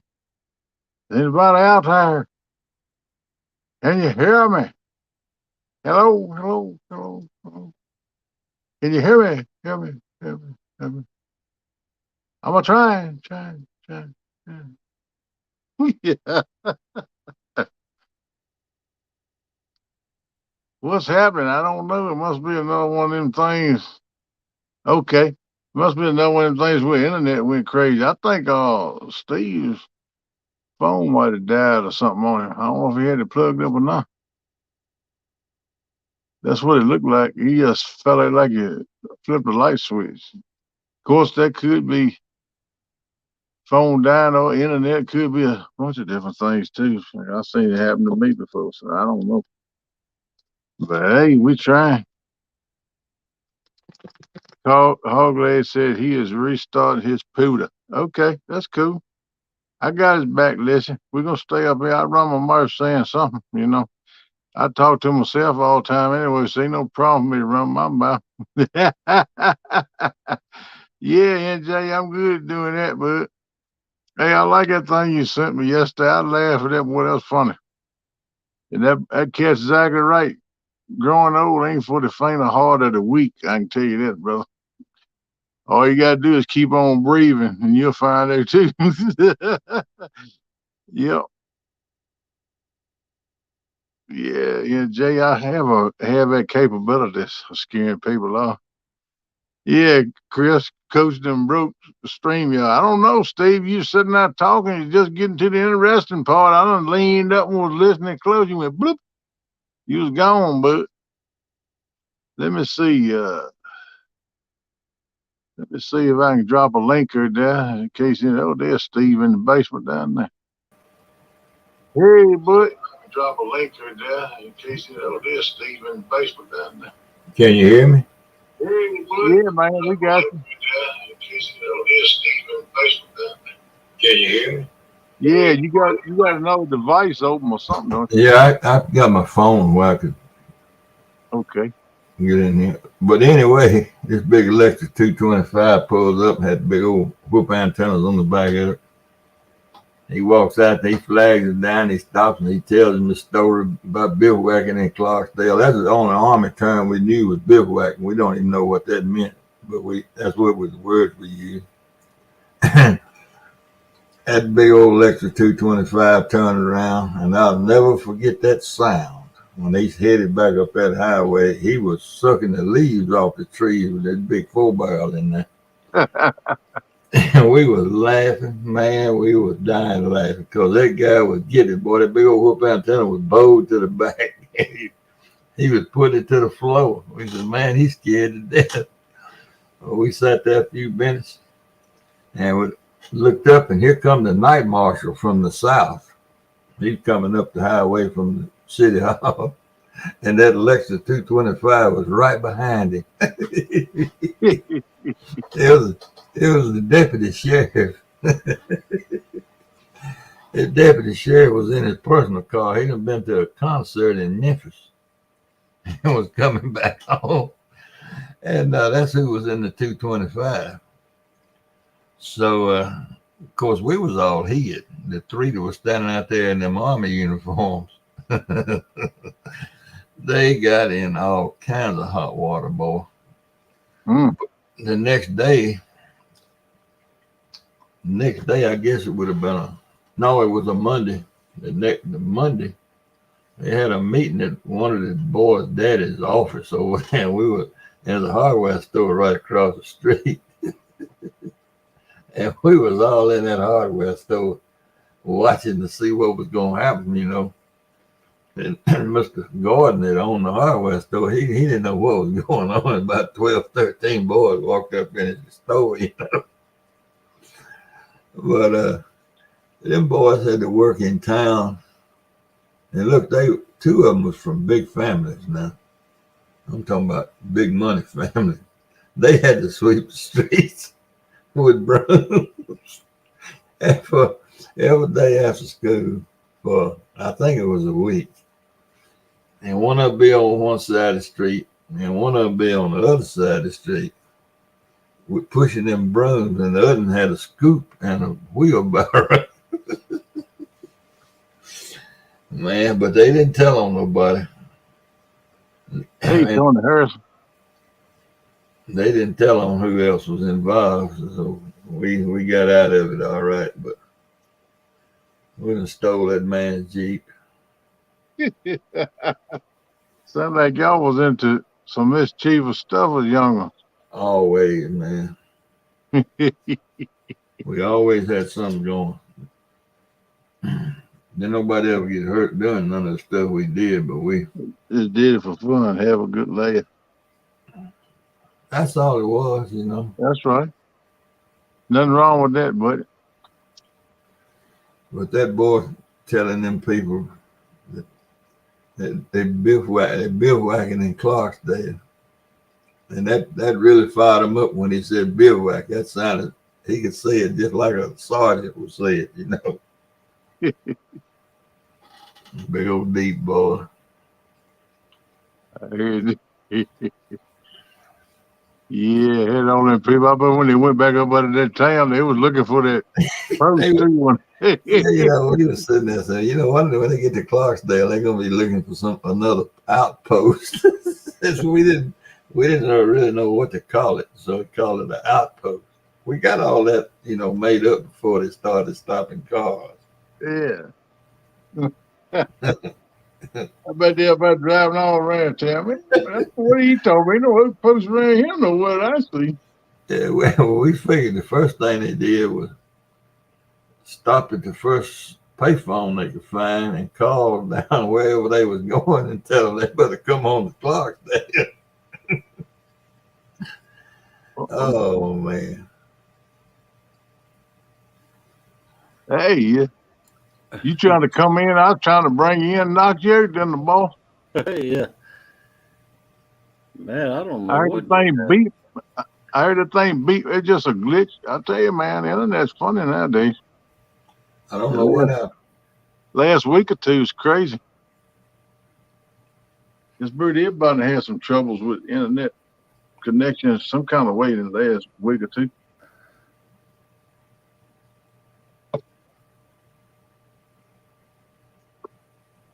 Yeah, I don't know what happened.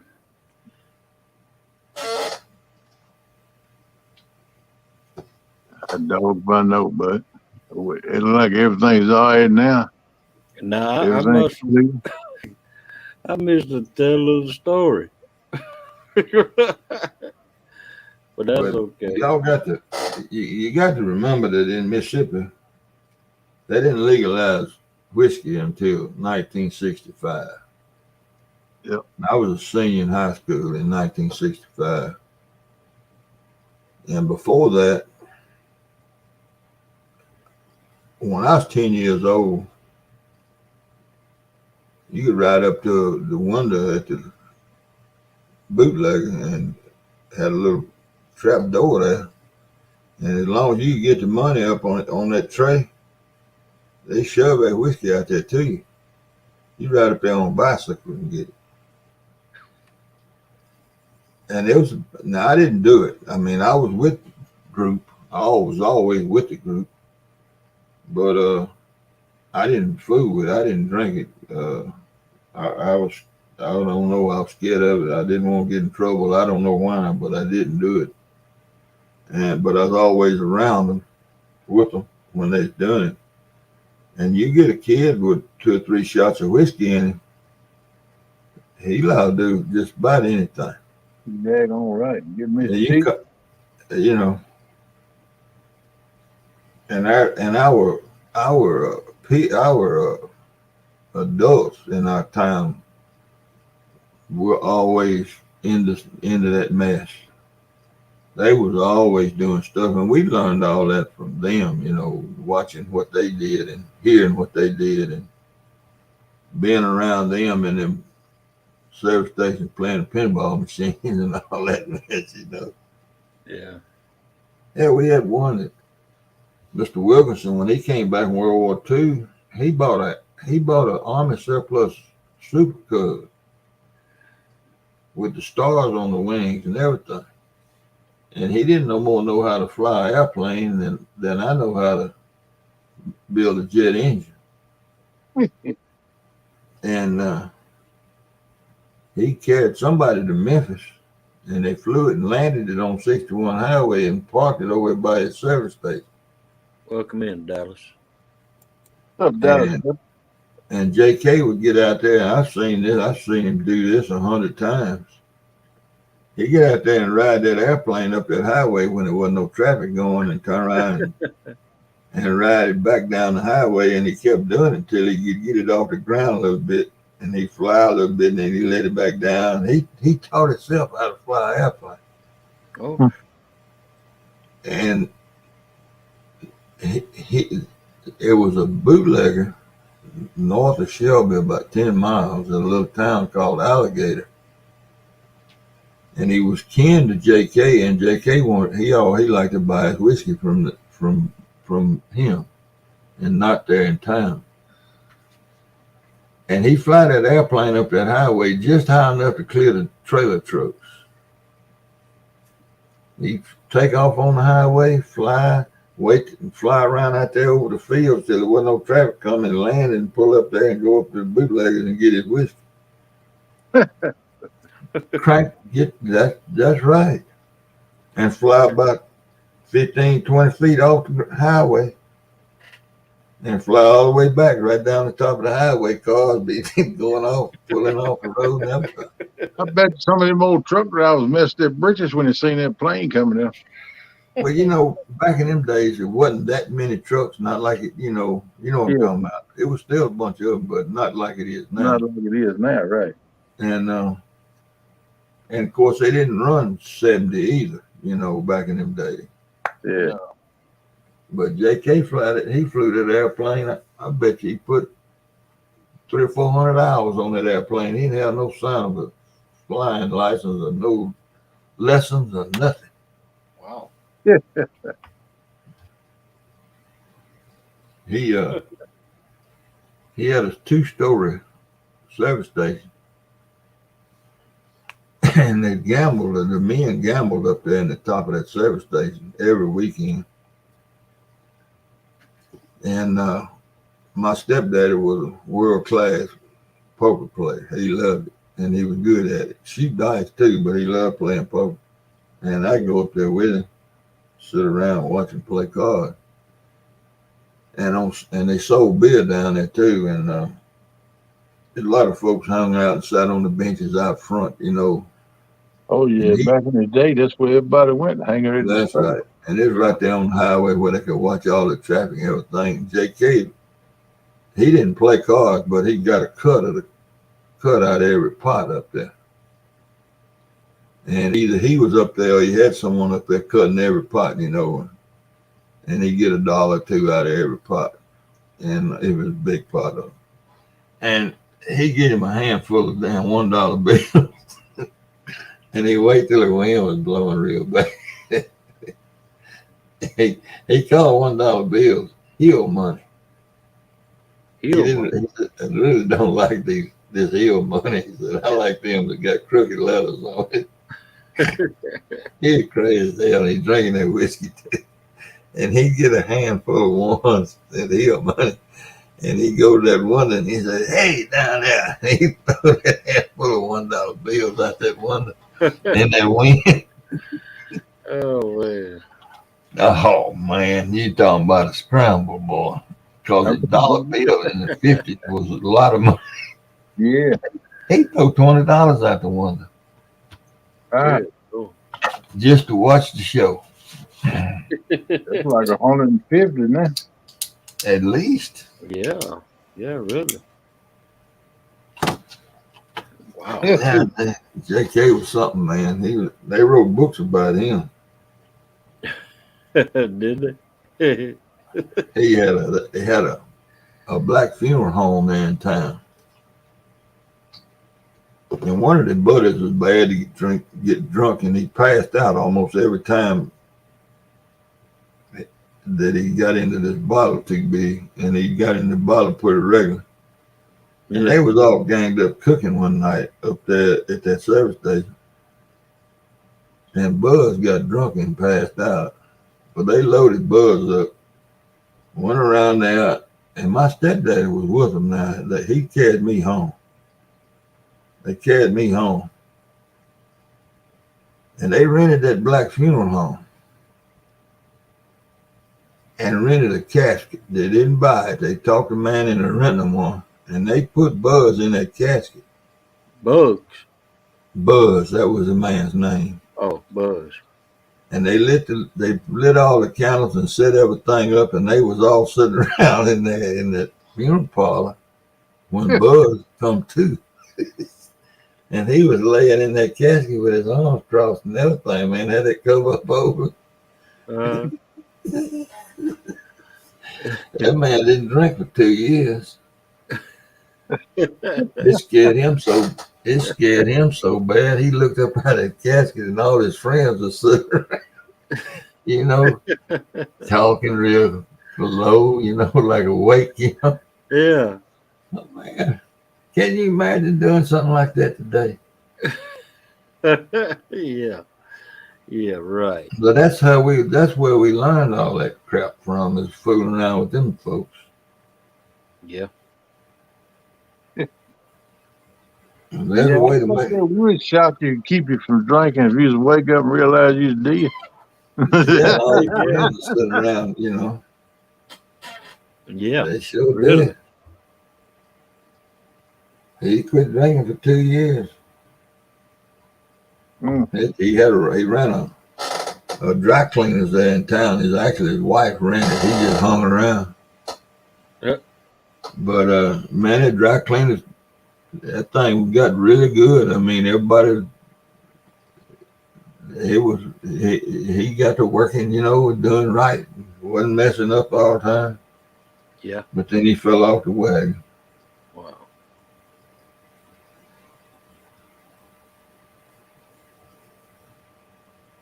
Yeah.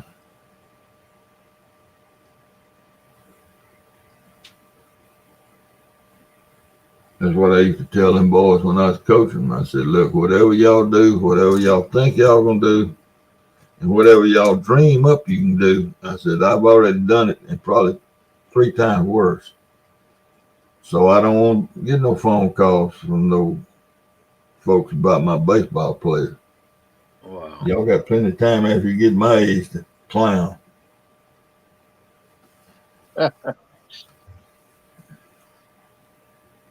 Tim Molina says, I had an uncle that set up in his casket Doggone. at his funeral. Not once. Oh, no, he must have had some kind of. Wow.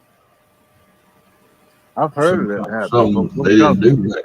Muscle spasm or something. I don't know. I've heard of people doing that before. A couple of times I heard of people doing it. That'll clean the funeral home up, though, didn't that happen? It sure will. It would me. I'll be the first one at the door too if I can get there. Heck yeah. If it don't, I'll be running over somebody trying to get there.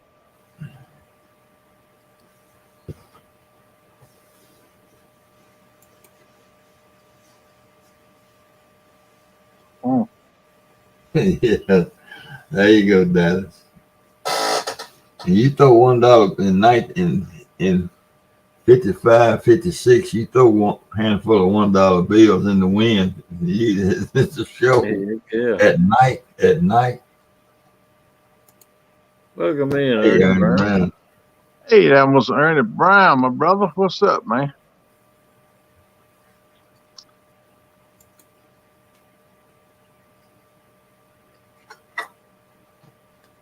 All right, PR. Okay, That's PR. well. Thanks for coming in. All right, PR. Yeah, you support us. You come in every night. We appreciate you, PR. Yes, sir. Yes, ma'am.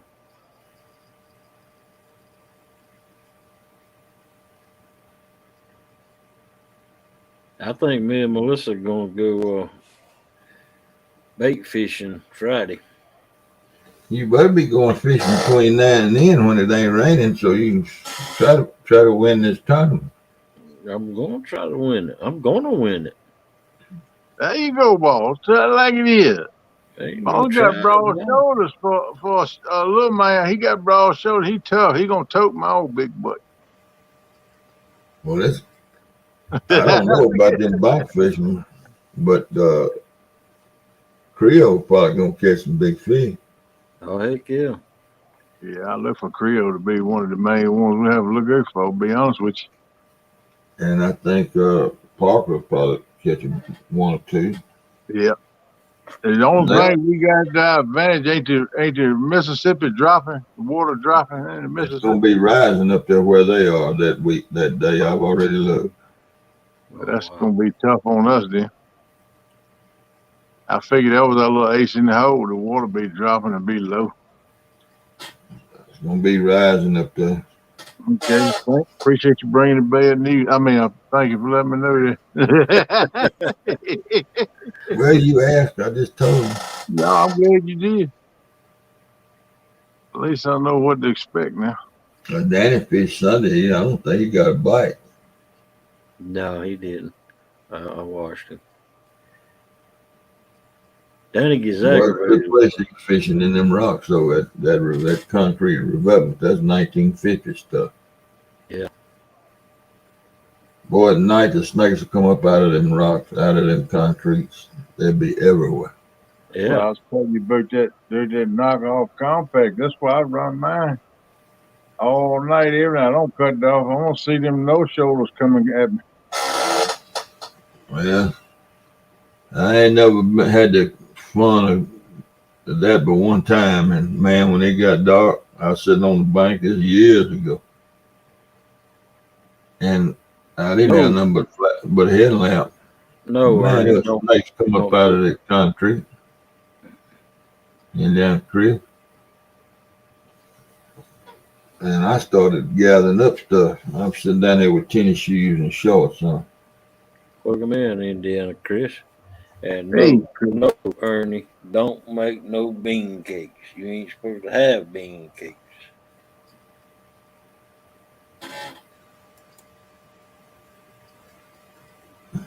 Ain't no telling what that old knucklehead is eating behind Chris's back. She don't know, but I know that joker. So your health though, buddy, you better be thinking about it. Yes, if y'all haven't got Ernie Brown, what are you waiting for, man? Man, y'all done been raised in a cave if y'all ain't got Ernie Brown.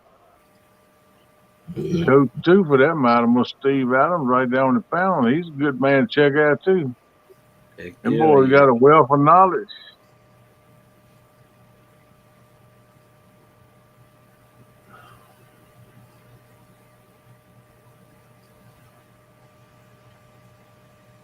Yep, need to check them out, share them out, promote them. Yeah, I saw the shirtless deal. It didn't do so well. Wasn't it supposed to be for charity? Yeah, I think they got some donation. They didn't catch some fish. Not even Big Mike. That's what he just said. The shirtless, well, the one I don't know if Big Mike was in it or not because he didn't have his shirt off. Backwoods showed up in a dress, Oh Lord. but that's because he had lost a bet. Mm. Mm. He's in the homesteading community big too. Yeah, I know. I watched 3 of them guys. They can get fairly close to me. And one family just moved from California to North Mississippi here about 2 weeks ago.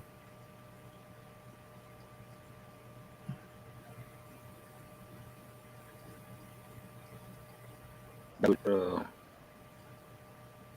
I know some of the homesteaders that backwoods is affiliated with the Crockers. Yeah, I watch them. I don't subscribe to them. Take it easy, Tim Molina. Have a good one, buddy. Welcome Okay, in. Tim. Thanks for coming in, Tim Molina. Uh, yeah, the Crockers.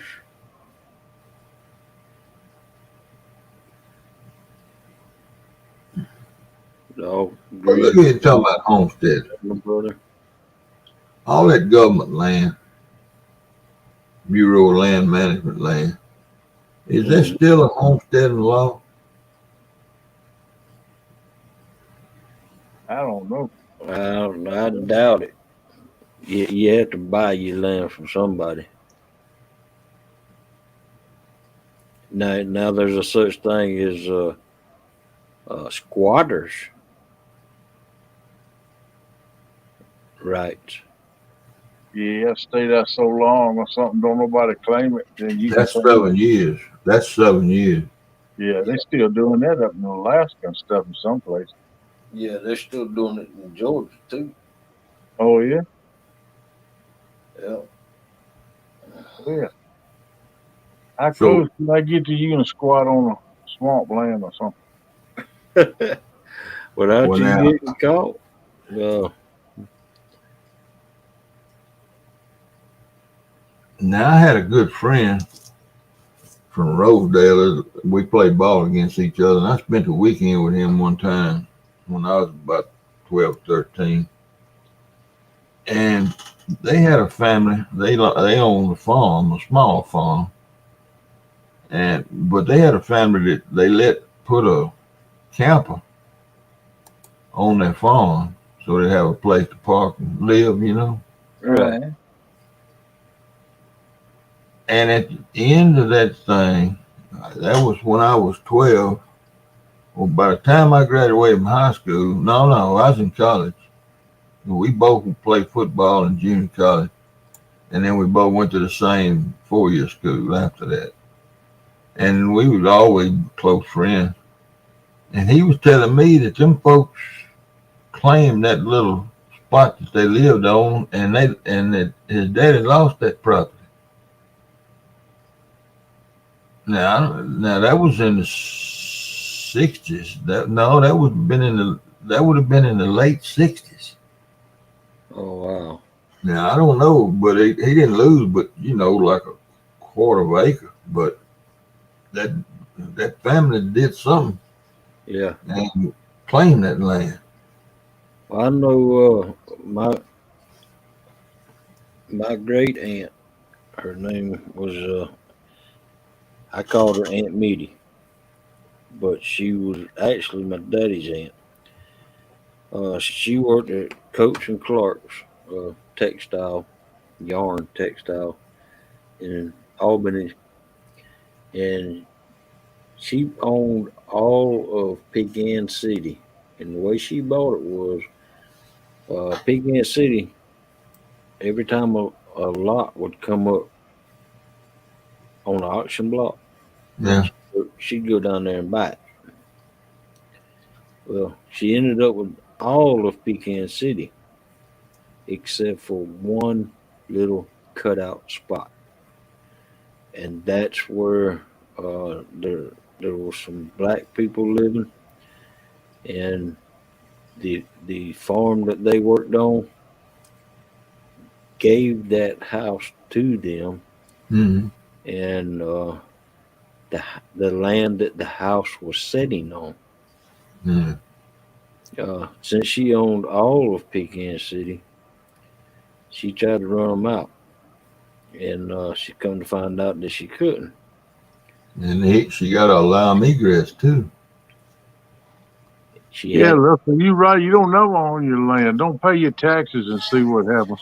she had to allow them entrance Yeah, to the egress. house, but Yeah. they only own the land that the house sit on. So Huh. when they pulled their car in their driveway, they had to go straight from the car straight in the house. And that house never had running water, never had uh, until the late 80s, early 90s. Hmm. She finally allowed them to dig a well. Well, that's when she was getting senile, Yeah. dementia. She allowed them to dig a well, and then they dug the well. Then they whitewashed the house several times so it would look white. And because you know she she tried to get the house, and get it tore down, and so she gave them the rights to dig a well and told them they had to paint the house. So it would be That was in the deal. yeah. Hmm.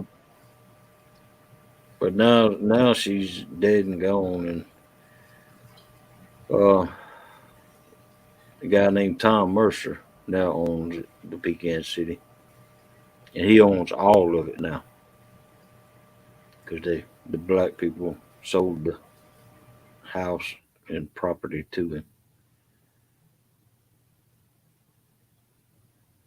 Uh, Indiana Chris, you probably heard me mention that I'm metal tech, and a lot of guys around the country, if a city's got a town's got sidewalks, and the way I understand it, the sidewalk is on city property. The edge of the sidewalk is the edge of the city easement. But a lot of places that sidewalk, and almost everywhere, has got a grass strip between the sidewalk and the street, Yeah, and that's public property. And there's a world of men and women that'll go out there and start metal detecting that easement, that area between the parking lot, the sidewalk and the street. I ain't never done it. I would never consider doing it. But there's a world of people that do it, and the landowner, of course, is going to come out there, yeah, But the cops will come, and it's public property. yeah, Even though you've been taking care of it forever and ever and ever. yep, I don't recommend doing it, and I wouldn't consider doing it. But there's a world of people that got the gumption, and they'll get out there and do it, man. There's some people that do anything. yep. That's the direct truth right there. Okay, JBT. And y'all's Clayton's catfish he caught.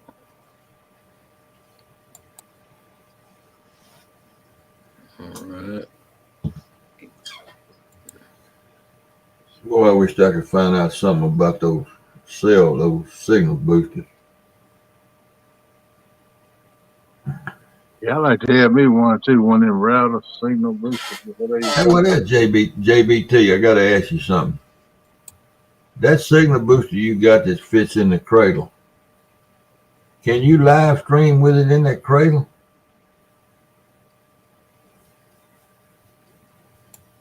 You wouldn't answer me on your live other night. Maybe you'll answer me in here.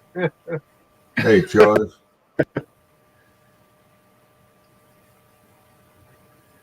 You can live stream with it in the cradle.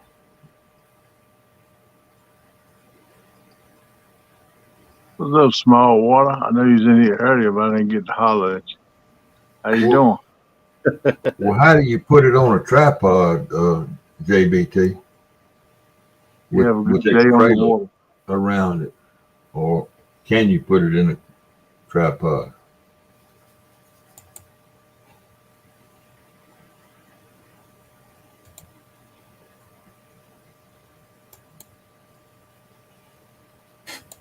I wish you'd send me that thing. Let me try it out.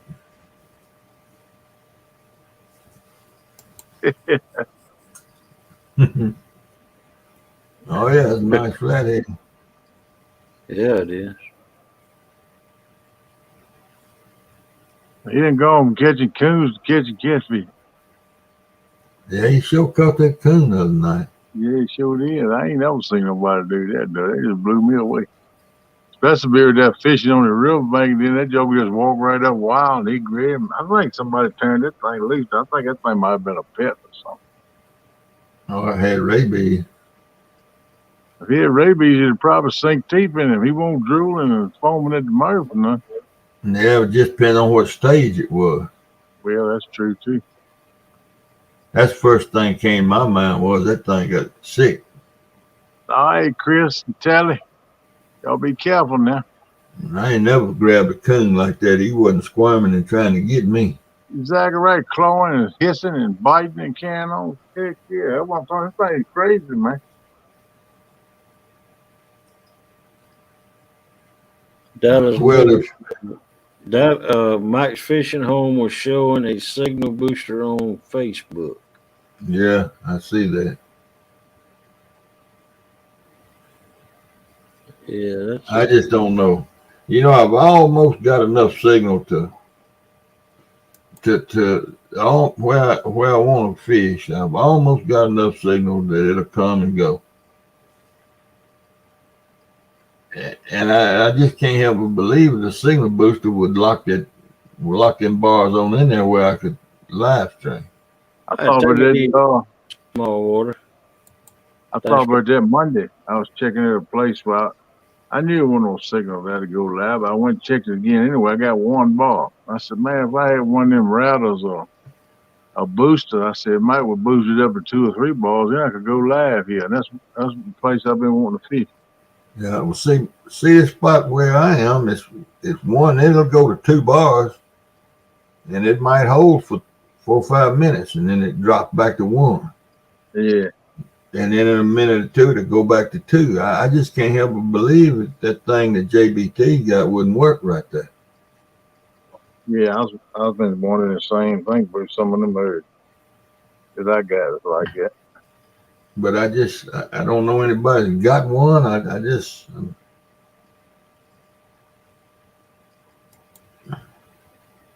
and he said other night, JBT other night said on his live that it helped him in a couple spots.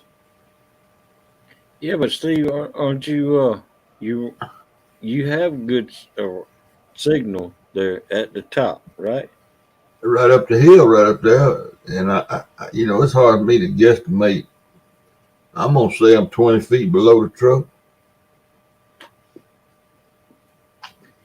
I'm just guessing on a tree standing up there, that pole, at least 20 feet. I'm gonna say 20 feet down, down the hill. The truck sitting up there. Yeah. I expect the dig that old mighty Mississippi wash the banks there right deep out there. But it just seemed to me like if I had something sitting up there at that truck, it would shoot that signal to me that close. Because I ain't 200 feet from the truck. Well, no, well that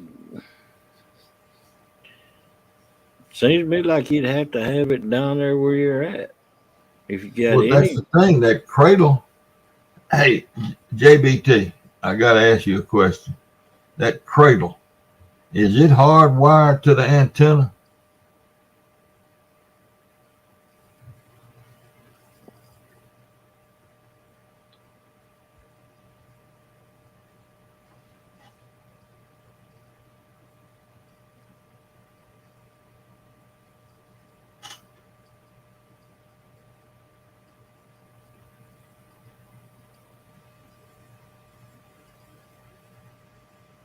Hardwired. Well, see, I'd have to have 200 foot of cable. yeah. JBT, you carry the whole unit with you to the riverbank? Everything, and you set the antenna over there on the ground or something?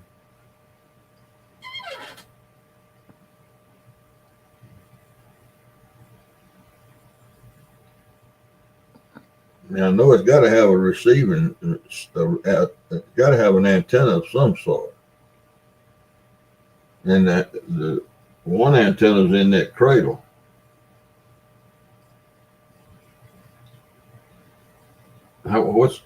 So you carry it all down the hill and yeah, JBT ought to be up here on the panel. I know what you could do, Steve. Get you a long point of aluminum foil, wrap it around one of your ears, carry it over the top of your head, wrap it around your other ear. Then you got There you your antenna. go. That's right. That's what I told Holly to do.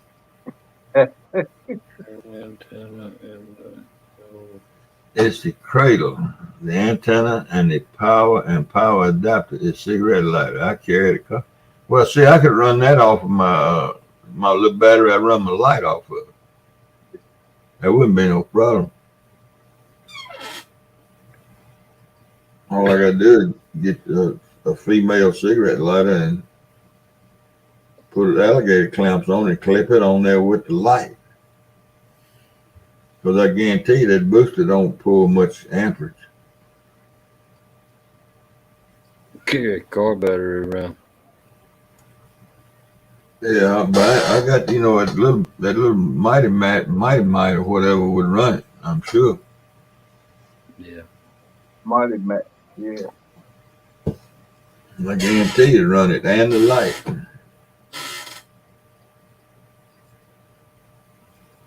Hello, Mike Turner. Hey, What Mike. about 712? How you doing, Mike? Yeah, it uses very little power. Right. But you see, So then that means that you can leave it at the top of the hill, the antenna at the top of the hill, and then take your phone down there and but it's hardwired. See, oh, if the antenna was up on top of the hill, I got to run a cable all the way down to the cradle. It's not.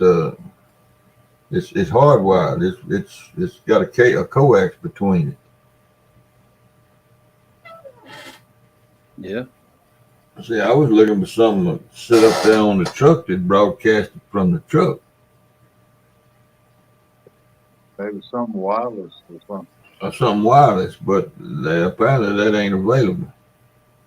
Yeah. Look around, you might find something. They're changing that kind of stuff all the time now.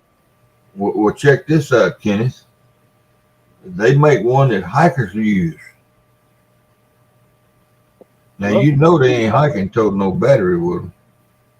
No.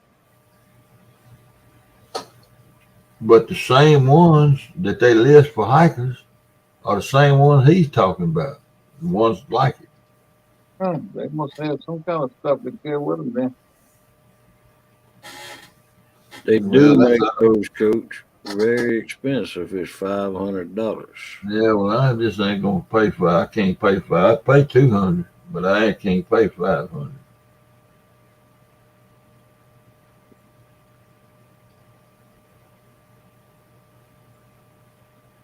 I ain't gonna be around long enough to get my money back.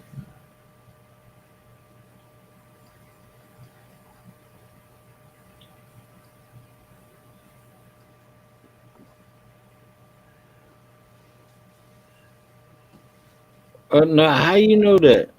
You might live to be 102. He just smacking Yeah, his but I lips. won't be climbing up and down that bank. I know that. He Maybe I just, set it up on my riding lawnmower. There hey, you yo, go. he just smacking his lips together. He don't know what he's talking about.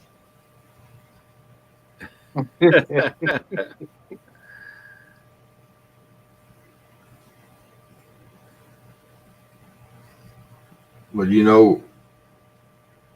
if that antenna that comes with that thing that JBT got,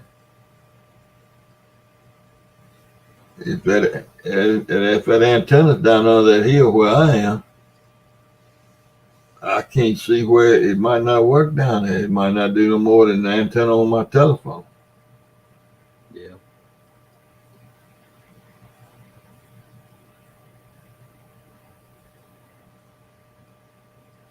Well, now that's some good advice there, JBT. Yep. That's good advice.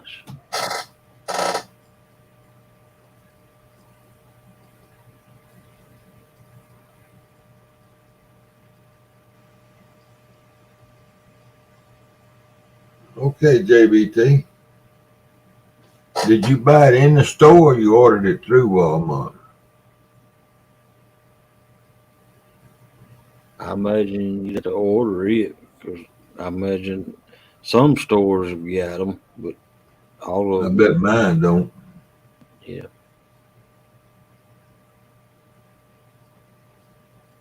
Online. Well, I can get it on Amazon online. You can't take it back to Walmart then. If you get it off of Amazon.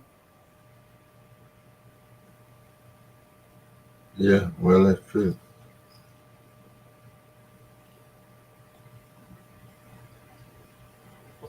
Well, JBT, is it any possibility of you writing down the model number and the name of that thing?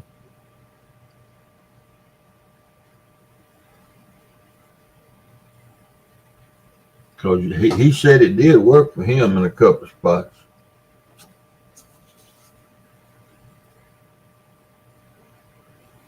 When you guys are on panel, which camera do you use on their phone?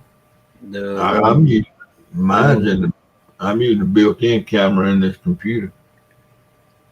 the one facing you, the one that's got, The front camera, not the back camera. yeah. Yeah, I use the front camera, but I use the far away view. I got two front cameras. One's closer up than the other. I use the view as far back as I figure the less people can see them, and the people from having a fright. Now when I'm, Front, Chris. yeah. Now when I'm out on the bank fishing, I've used the They're the all great. picture camera, and so I can read the chat. But Yeah, if I'm going, I use the rear camera when I'm live streaming yeah, and that's when I'm videoing. I use the rear camera. right. Yeah, I That's can the one I see that use. with the show my rod. I don't like to have to look at it. I like to look at by the camera to my pose. I don't like to look at my pose in that camera to tell if I got a bite or not. Right. I kind of set mine to the side too. I just kind of look over to my left and read the chat. But That's the way I do it. if you're on someone's panel, you got to have the selfie. You know, the side. I don't know if JBT gonna give me an answer or not, but I'm about to go to sleep. This side right here is the one that you want when you're on panel. But now this side right here is the way you want it for doing lives and videos.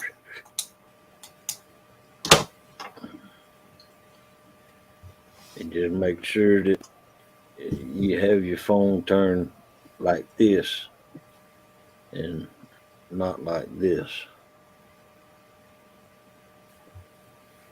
And you got rotation. You got to make sure you pull it down and your phone will rotate. You know, when you turn your phone sideways.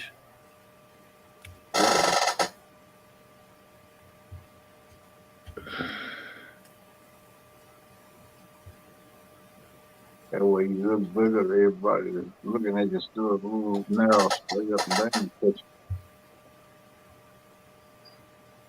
down. And be sure it don't hit you on and off keys on your phone when you put it in that little clamp on that tripod. Right. Them little buttons on the side. I've done that several hundred times.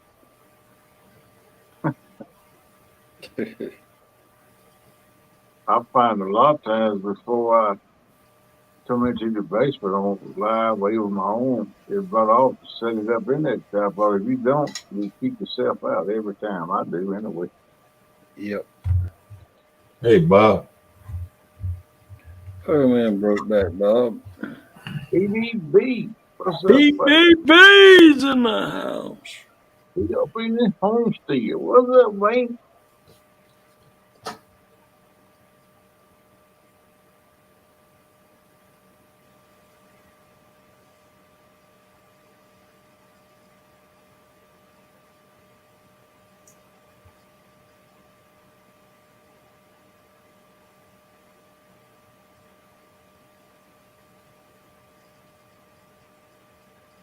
Rain starting in 51 minutes.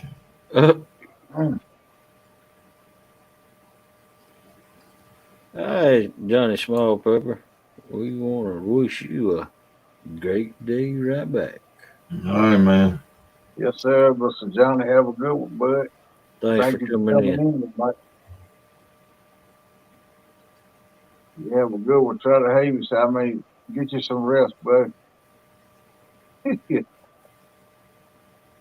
I don't believe you're going to get anything but some showers, Hog Leg. I don't believe you're going to get no real rain. I hope not. Not Saturday night anyway. It's headed. It's down in the Gulf. It can always turn red, but it's all green right now.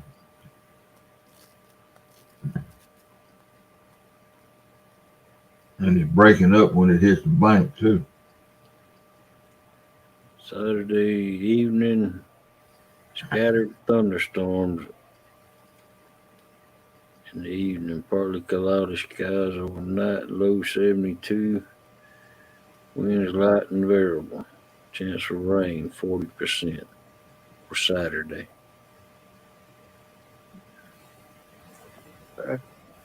Boy, Tuscaloosa finna get poured down on. Hmm.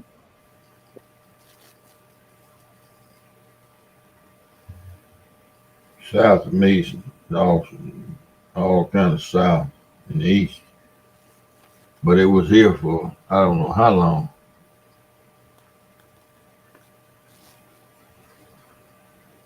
All right, Chris. More money, more money. Money. Yeah. All right, y'all. I don't guess JBT going. There he is. There he is. Yeah, right there. He probably got home, was unloading his vehicle and stuff, Steve. That's probably what he was doing. Yeah. I've heard of that unit. 470-135.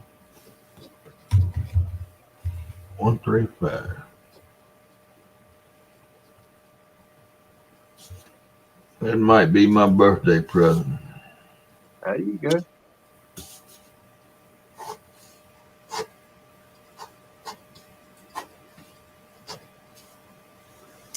How heavy is all that stuff, JBT? Not counting the battery, just the unit there.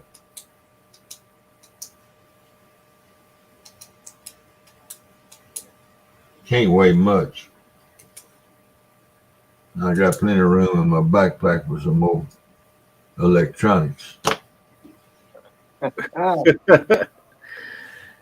Oh, it's about 200 pounds. How much? I put that antenna up there with that light. I'll be up there close to the top of that hill. There you go. It's very Yeah. light, not Yeah, heavy. that would help to pick up, but if you can get up in the air, man. That's what I'm thinking. Now, let me ask you another question, JBT. The coax from the antenna to the cradle, how long is it?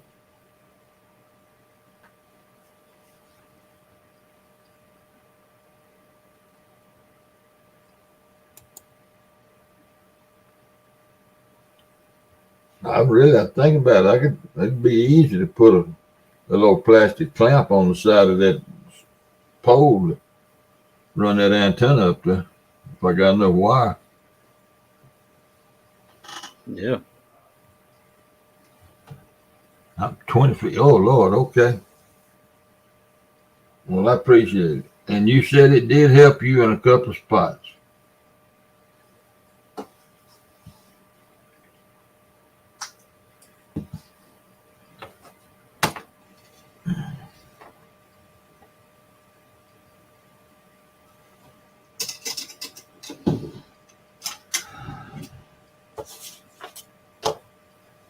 Hey, Eric. Welcome in, Smurf. The bottom of the antenna has a magnet. Yeah, yeah, I got you. Stickers. I don't know what I done with them. Okay. Thanks, JBT. Y'all, I'm finna go to bed. All right, well, Steve, rest well, I buddy. Good enjoyed to it. see you. I enjoyed Yeah. having you up You here can too. all It's good to see you, buddy. Yeah, It helps. Okay. I got you. You have a good night. Stay in them nightclubs. Yeah, I am. I'm finna get in that bed. Me and Lucky gotta go to bed. I hear you, buddy. I'll see all y'all later. All right, All my right, friend. Take care. good night, Steve. Night. Thanks for coming in. Yeah, but I enjoy. Yep, I got your stickers. Yeah, how you get that right there, man? What you have to do to get that? I got more. I got more. He sent me some extras too. Good Lord. You Yep. must be special. You must be, he trying to get you up in the wheel of the family or something. Must be nice.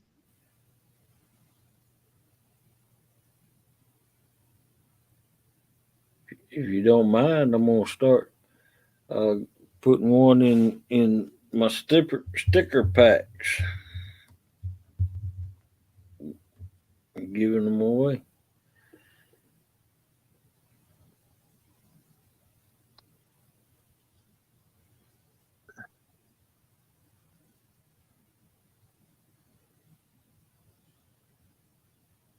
There you go.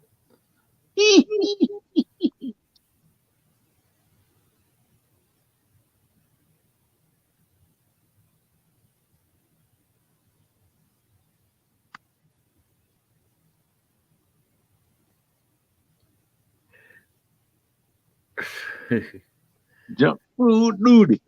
I don't know where he got that thing from. He sent me one. I laugh at the thing when I see him. I said, that look like something Smurf would do.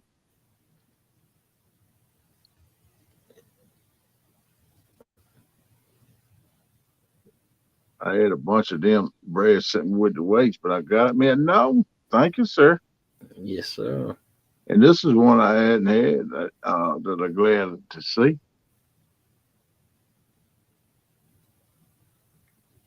Two stand fishing. I ain't got that one yet. Yeah, that's my Virginia brother right there. I don't know if I'm gonna get one either.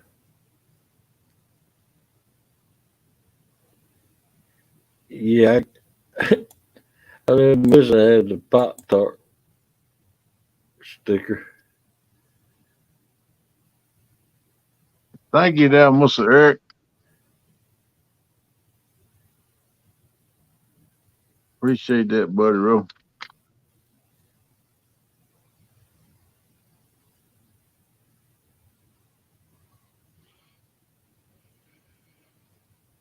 I gave her one of your stickers, Eric, and I gave her the Pop-Tart. That way I could keep the Fat Boy sticker.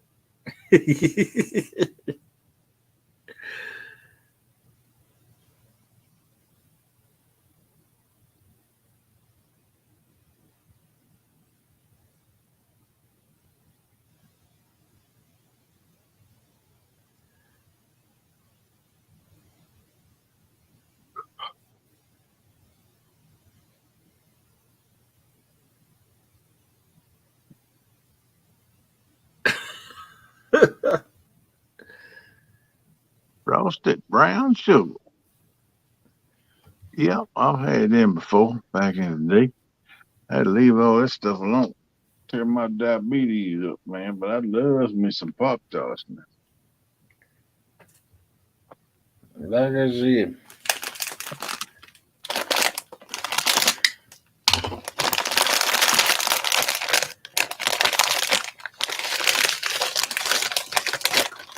Good Lord, it's like a hailstorm.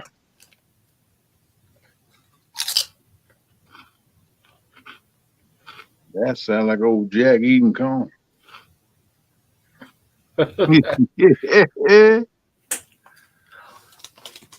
yep, that's why I told Melissa wanted to know why he sent a Pop-Tart sticker. And I said, that's what he eats for breakfast every morning. While he's driving down the road, he's eating on the Pop-Tart.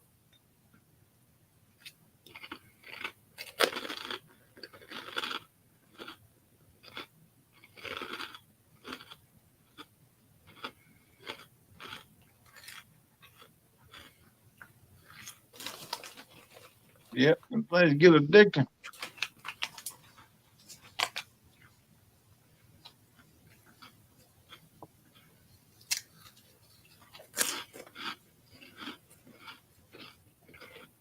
Okay, folks. I'm gonna shut this thing down at 5:30. So I can go take a shower, go to bed, and get up and get started on my boat again. Hey, but Now I got to do what I dread. No, man, I'm dread crawling under that trailer keep an eye for spiders. and putting that roller on. Look here for Yeah. spider mouse and walls too. Watch out for them bad boys. Them old big brown walls, they'll get you from under there if you run into them. I You got. been towed you been a towed the boat all pieces getting there Monday. You run into a nest of them. Oh man, did I tell y'all that? You know, you know, I got a. You know, Johnson and Everroos don't come with a pee hole. Pee hole that you can see peeing out. Yeah. Um, so my motor, somebody put one on it. And they, what Steve Adams calls the super pollinators. Mm-hmm. They had built a nest in it twice now. And I just cut it off. Cut it off, cut it off. Well, the second time, it was right at the edge. So I cut a little bit more off of it, just cutting the thing out. And this time they built it in it again. So I had to take my hood off my motor and find me a piece of hose that would be long enough to stretch out the hole that they put in the drilled it in the side of the casing. So I got that done. I put the cowl back on the hood, and so this time I put a cap over the top of it, so they couldn't build it in there no more. Yeah, I was gonna say if you could find a little twig or limb or something that's about the same size as the inside of that tube and trim it down a little bit with your knife and sort of slide up in there, Yeah, kind of wedge it in there lightly. That'll keep them rascals. That's all it takes to keep them from getting up in there making a nest. yeah. I'd have to do the same thing around here with dirt doggers for everything. I had one, they even put a nest inside the key for my lawnmower. I was bringing the key inside and put it in my drawer in here. But I went there one day and it took me 25 minutes to get all that dirt out of the dead burn keyhole where the key was working again. So I just left it in there. I bet. I said, I'll fill it up with the key. Rascals won't be putting it in there every time I come over here. There you go.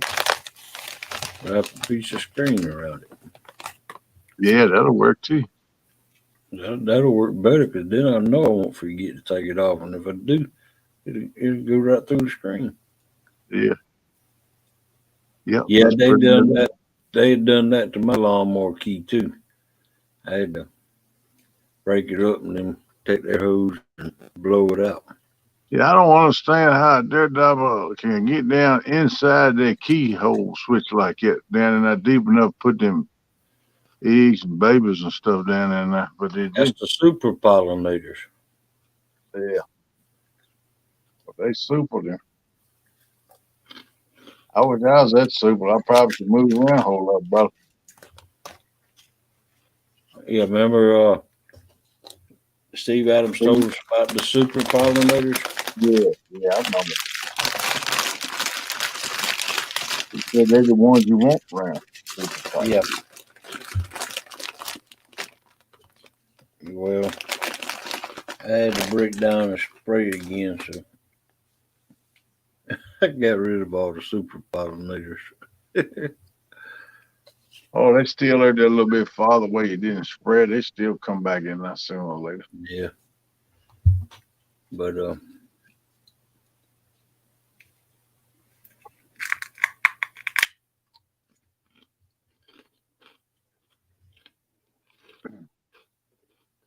yep. Thank you for doing that, Bob.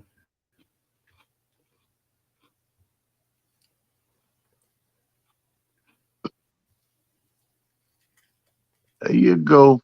Let's getting close all the time, people. Let's share her. Let's push her. Y'all hadn't checked out, go check her out. We need her to 500 too. Ernie Brown, he getting close. Spray water and vinegar, or vinegar and water in there. Okay. Welcome in, Outdoors Addictions. What's up, Jesse?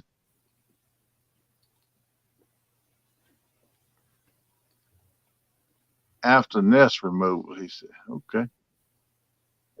TX Tiger, I couldn't never get a hold of Jeremy, so he didn't Yeah, answer my call. I was going to ask you if you ever got a hold to him yet. Had he ever called you back? I've been trying for 2 weeks now, and I knew that Jerry Parker was going to put that thing out that he got out. So I had to do something. Yeah. So I put the Super Smurf in his place. I don't know where that rascal went to. He was coming in bird every night.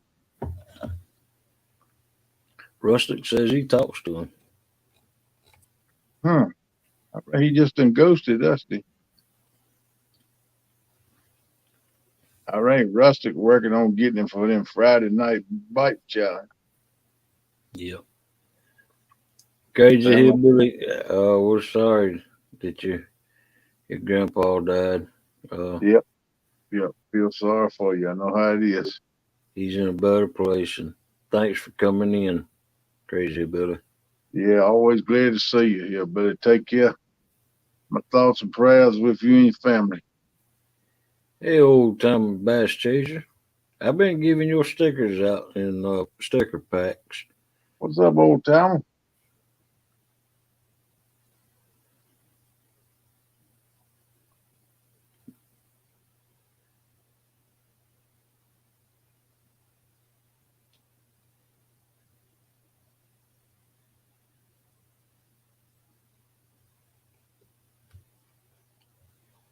I'm sorry. I said that about you getting a speeding ticket in that fast car.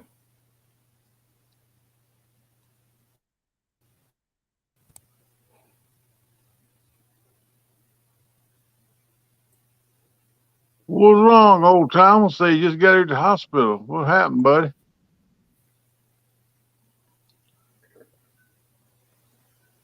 I didn't even know you was in a hospital, man. No, I didn't either. Yeah, are you okay?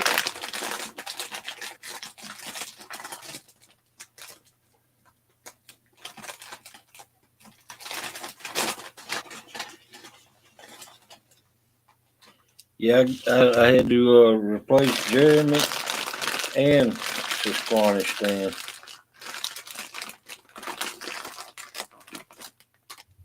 I think now we got a permanent team.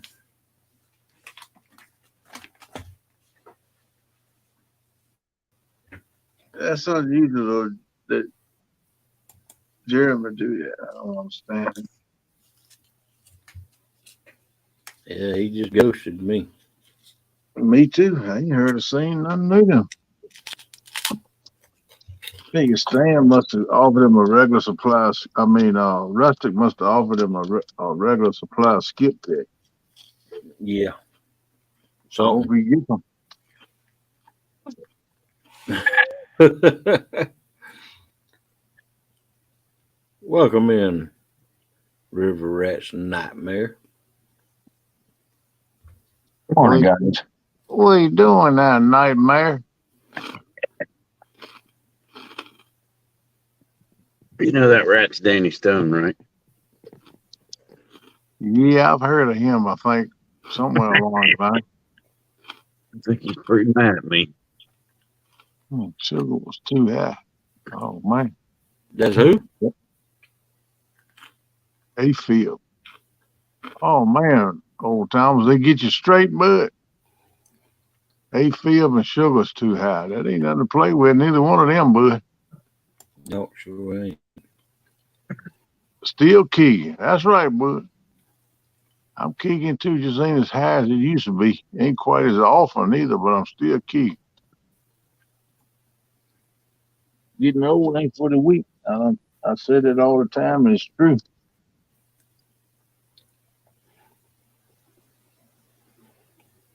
Let's see.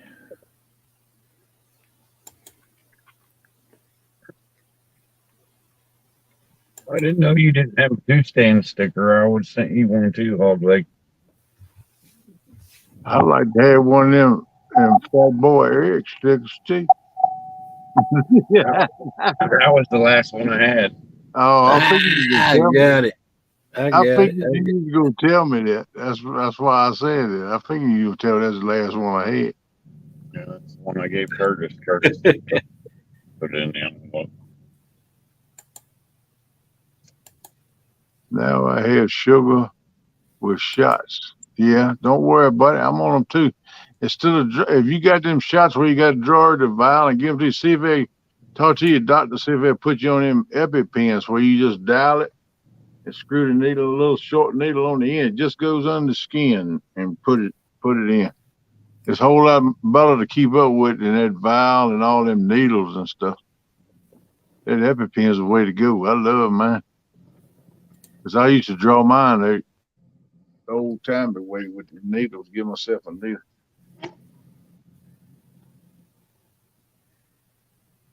They won't tell you about it old time, but you got to talk to your doctors about that. But they'll get heavy pens. Okay. Good deal. That's a whole lot better right there. All right, y'all. Y'all watch this. Indiana Chris said he sent you a friend request on Facebook. Eric. All right. All right, y'all ready to watch this? Roll it, boss hog. Roll.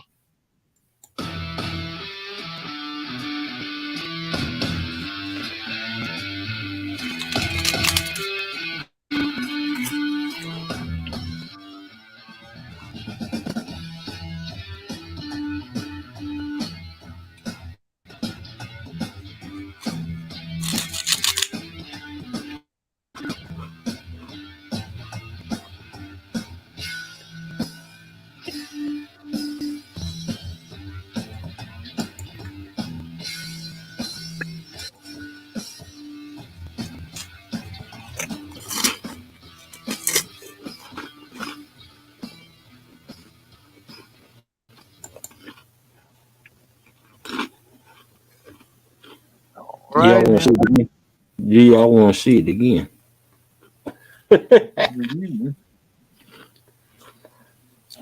And no, I didn't make. I made the thumbnail, but I didn't make the video.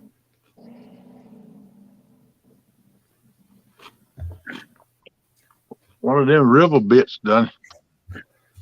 Good morning, welcome in, Muskrat. Hey, Roger, what's up, bud? It's a good morning or good evening, depending on who you are.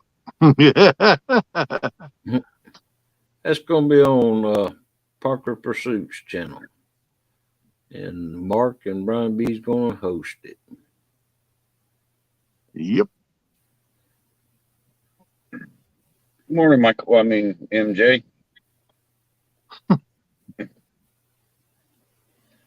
You gonna call him Michael Jackson?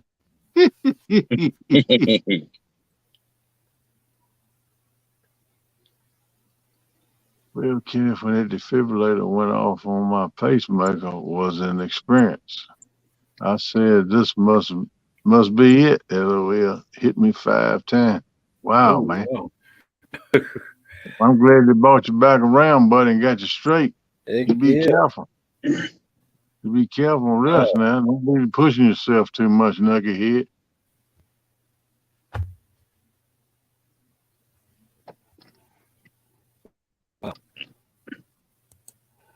I hadn't heard, man, until tonight when you said it. I didn't even know he was in the hospital, but I'm sorry. I didn't either. I've been sending you some messages and stuff, man. Yeah. Much rest. I'm on my way to the lake today. My goal is bait and crappie. Oh man, you'll get some of that good eating out of there. Crappie. Oh yeah. Lake Mr. Crappie. Ain't nothing wrong with them crappies. Crappies, crappie. Crappie like swimming in Crisco Lake. Yeah, you got that. That's my favorite lake to fish. Oh, it's Crisco Lake. Woo-woo. I wouldn't mind having some good old catfish right now. I would too. It's been a while since I had some.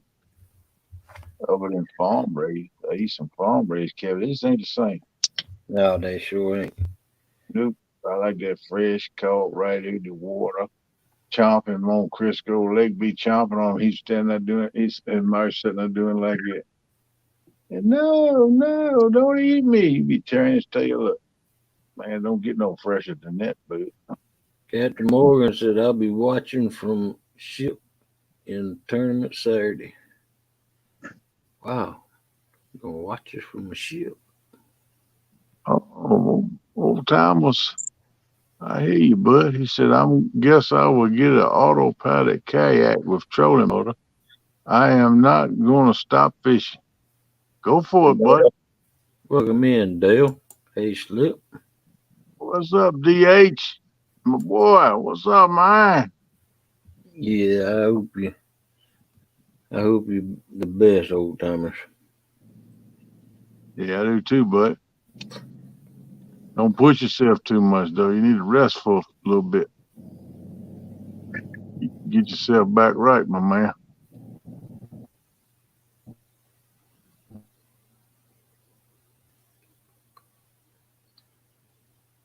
NJ said just catching up with Chet. Been here since 3:15.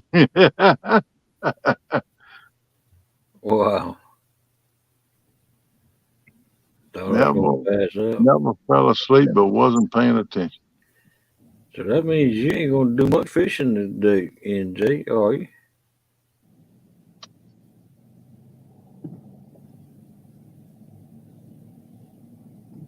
It's hard to get. It's hard to get back in the pattern of going to sleep at night, and when you work at night, it's hard. No pattern day or night don't look like. I'm good at staying awake. My daughter got on me this evening. You got to start sleeping more. Yeah, and I'm getting on to you too. I'll tell you, like I told my daughter.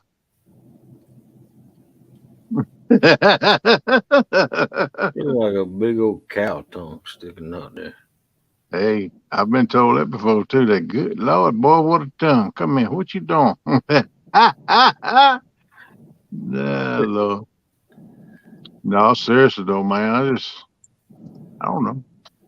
I feel sleepy and wore and tired, but as soon as I lay down, I'm like, brrrr, rolling turn, rolling turn. I put my CPAP on, so maybe that'll help me go to sleep.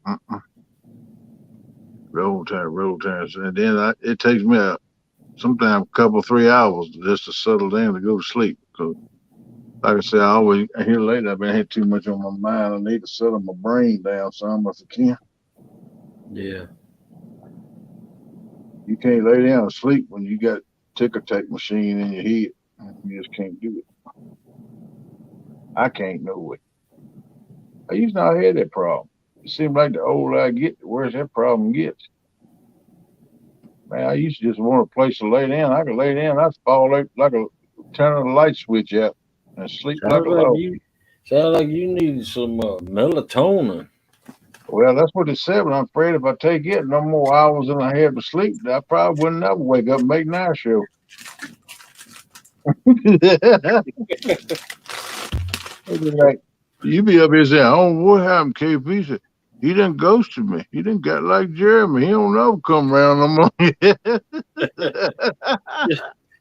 Or you just got to choose which one you'd rather be up in and take it in the opposite hours, AM or PM. Yeah, but the only thing is, when I get over here, I try to take a little nap. Most times, if I lay down first thing in the morning, I can sleep a little while. But if I don't, try to get all my sleep in the evening, that don't work. Cause if I got something to do, like we got my boat the other day, I want to go down and do something else. So I got some irons to run or something. Don't sleep that morning. That evening, I don't get no sleep at all that day because I can't look like I can't sleep in the evening. So I pretty much made my mind up after the show. I'm gonna lay down and sleep me a few hours and get up and just stay up till the next morning after the show and lay down again. I think that's gonna be the best time to sleep. So are you telling me that I need to start the show at like 3 or 4? No, you ain't, that's up to you now. Whatever you want to do, but you ain't got to do that for me. I mean, 2 o'clock's fine with me. But what I'm talking about is after the show, whenever we end it. You know, if I was gonna change something on the end instead of running at 8, 9, 10, 12, 1 o'clock, I'd like you said, I'd end it a little bit early. Just saying.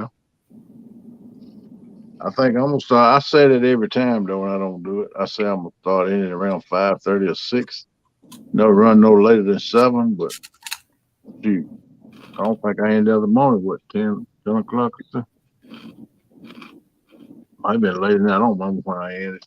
But it's hard. I never forget what you told me. He said, "Man, it's hard to shut that thing down and get off of that. When you look and you got 20, 30 people in that chat's rolling. It's hard to just shut it down and get out of there." Yep. And I found to be that exactly true, boss. That was good advice because that was right on the money. I just can't seem to do that, man. And then when you say, well, I'm going to shut this down and somebody else has come up on panel or something, you don't want to shut them off, but they're giving them a fair shot to talk. And Right. you know what I'm saying? It's just, it's a lot of variables there. It's easier said than done, just like you said. You got to show respects to your peeps because they come and show you support and show you love. That's And right. you hate to cut them short. Just like the other morning when I kept on going on your stream, I was out with Mark. I told him I'd be there till he got tired and was going to end his fishing excursion. I'd be there with him. And a little bit after he did, I said, well, I'm going to shut this thing down. And a lot of people said, oh, keep it going, keep it going. 24-hour stream, 24-hour stream. Let's go. I knew you ain't going to be there. It ain't going to be that long. Then I found out I couldn't shut it down. I'm like, where the end button? I played the outro and everything. I said, man, I can't find no end button. I said, boss, where you put the end button there? I didn't know I won't set up the end of the stream. I can't start it and end it, but I can do everything. Yeah. That But is it. then I found that all you got to do is just go out. Everybody go out, and it'll end in a few minutes. But what I was worried about is everybody go out, and one of NJ's girls come up in there dropping them links for them pretty girls and stuff. Then somebody come out and want to watch the replay and see all that crap. And I was like, no, I ain't gonna. I don't want the boss getting an image like that. So I didn't know it would end. But I do now. Next time when I get ready to end it, I just see y'all later and just let it end. You know, I didn't turn that bot on. I noticed you ain't cut it back on. Doggone. I turned it off for doing them tournaments Uh-huh. battles. And I forgot to turn it back on. It's All right, whatever. peeps. We said we was going to end this at 5:30, and it's 5:33 now. Oh, that means we got another hour then. Oh no! I'm just messing with you. We were just talking about that one. Yep. Look, everybody have a good day. Love all y'all as always. And Mr. Eric, careful in your travels today to live in them rebels, buddy. Yes, sir. You be careful. Hope it ain't as long as yesterday. I hope you have a good day, buddy, and go smooth. Have fun, make money, and everything go just like clockwork. That's right. And y'all be good. We'll catch y'all on the next one. all right, take it easy, folks, and we're glad you come in. And I wish everybody the best luck today. Right on. All right, deuces.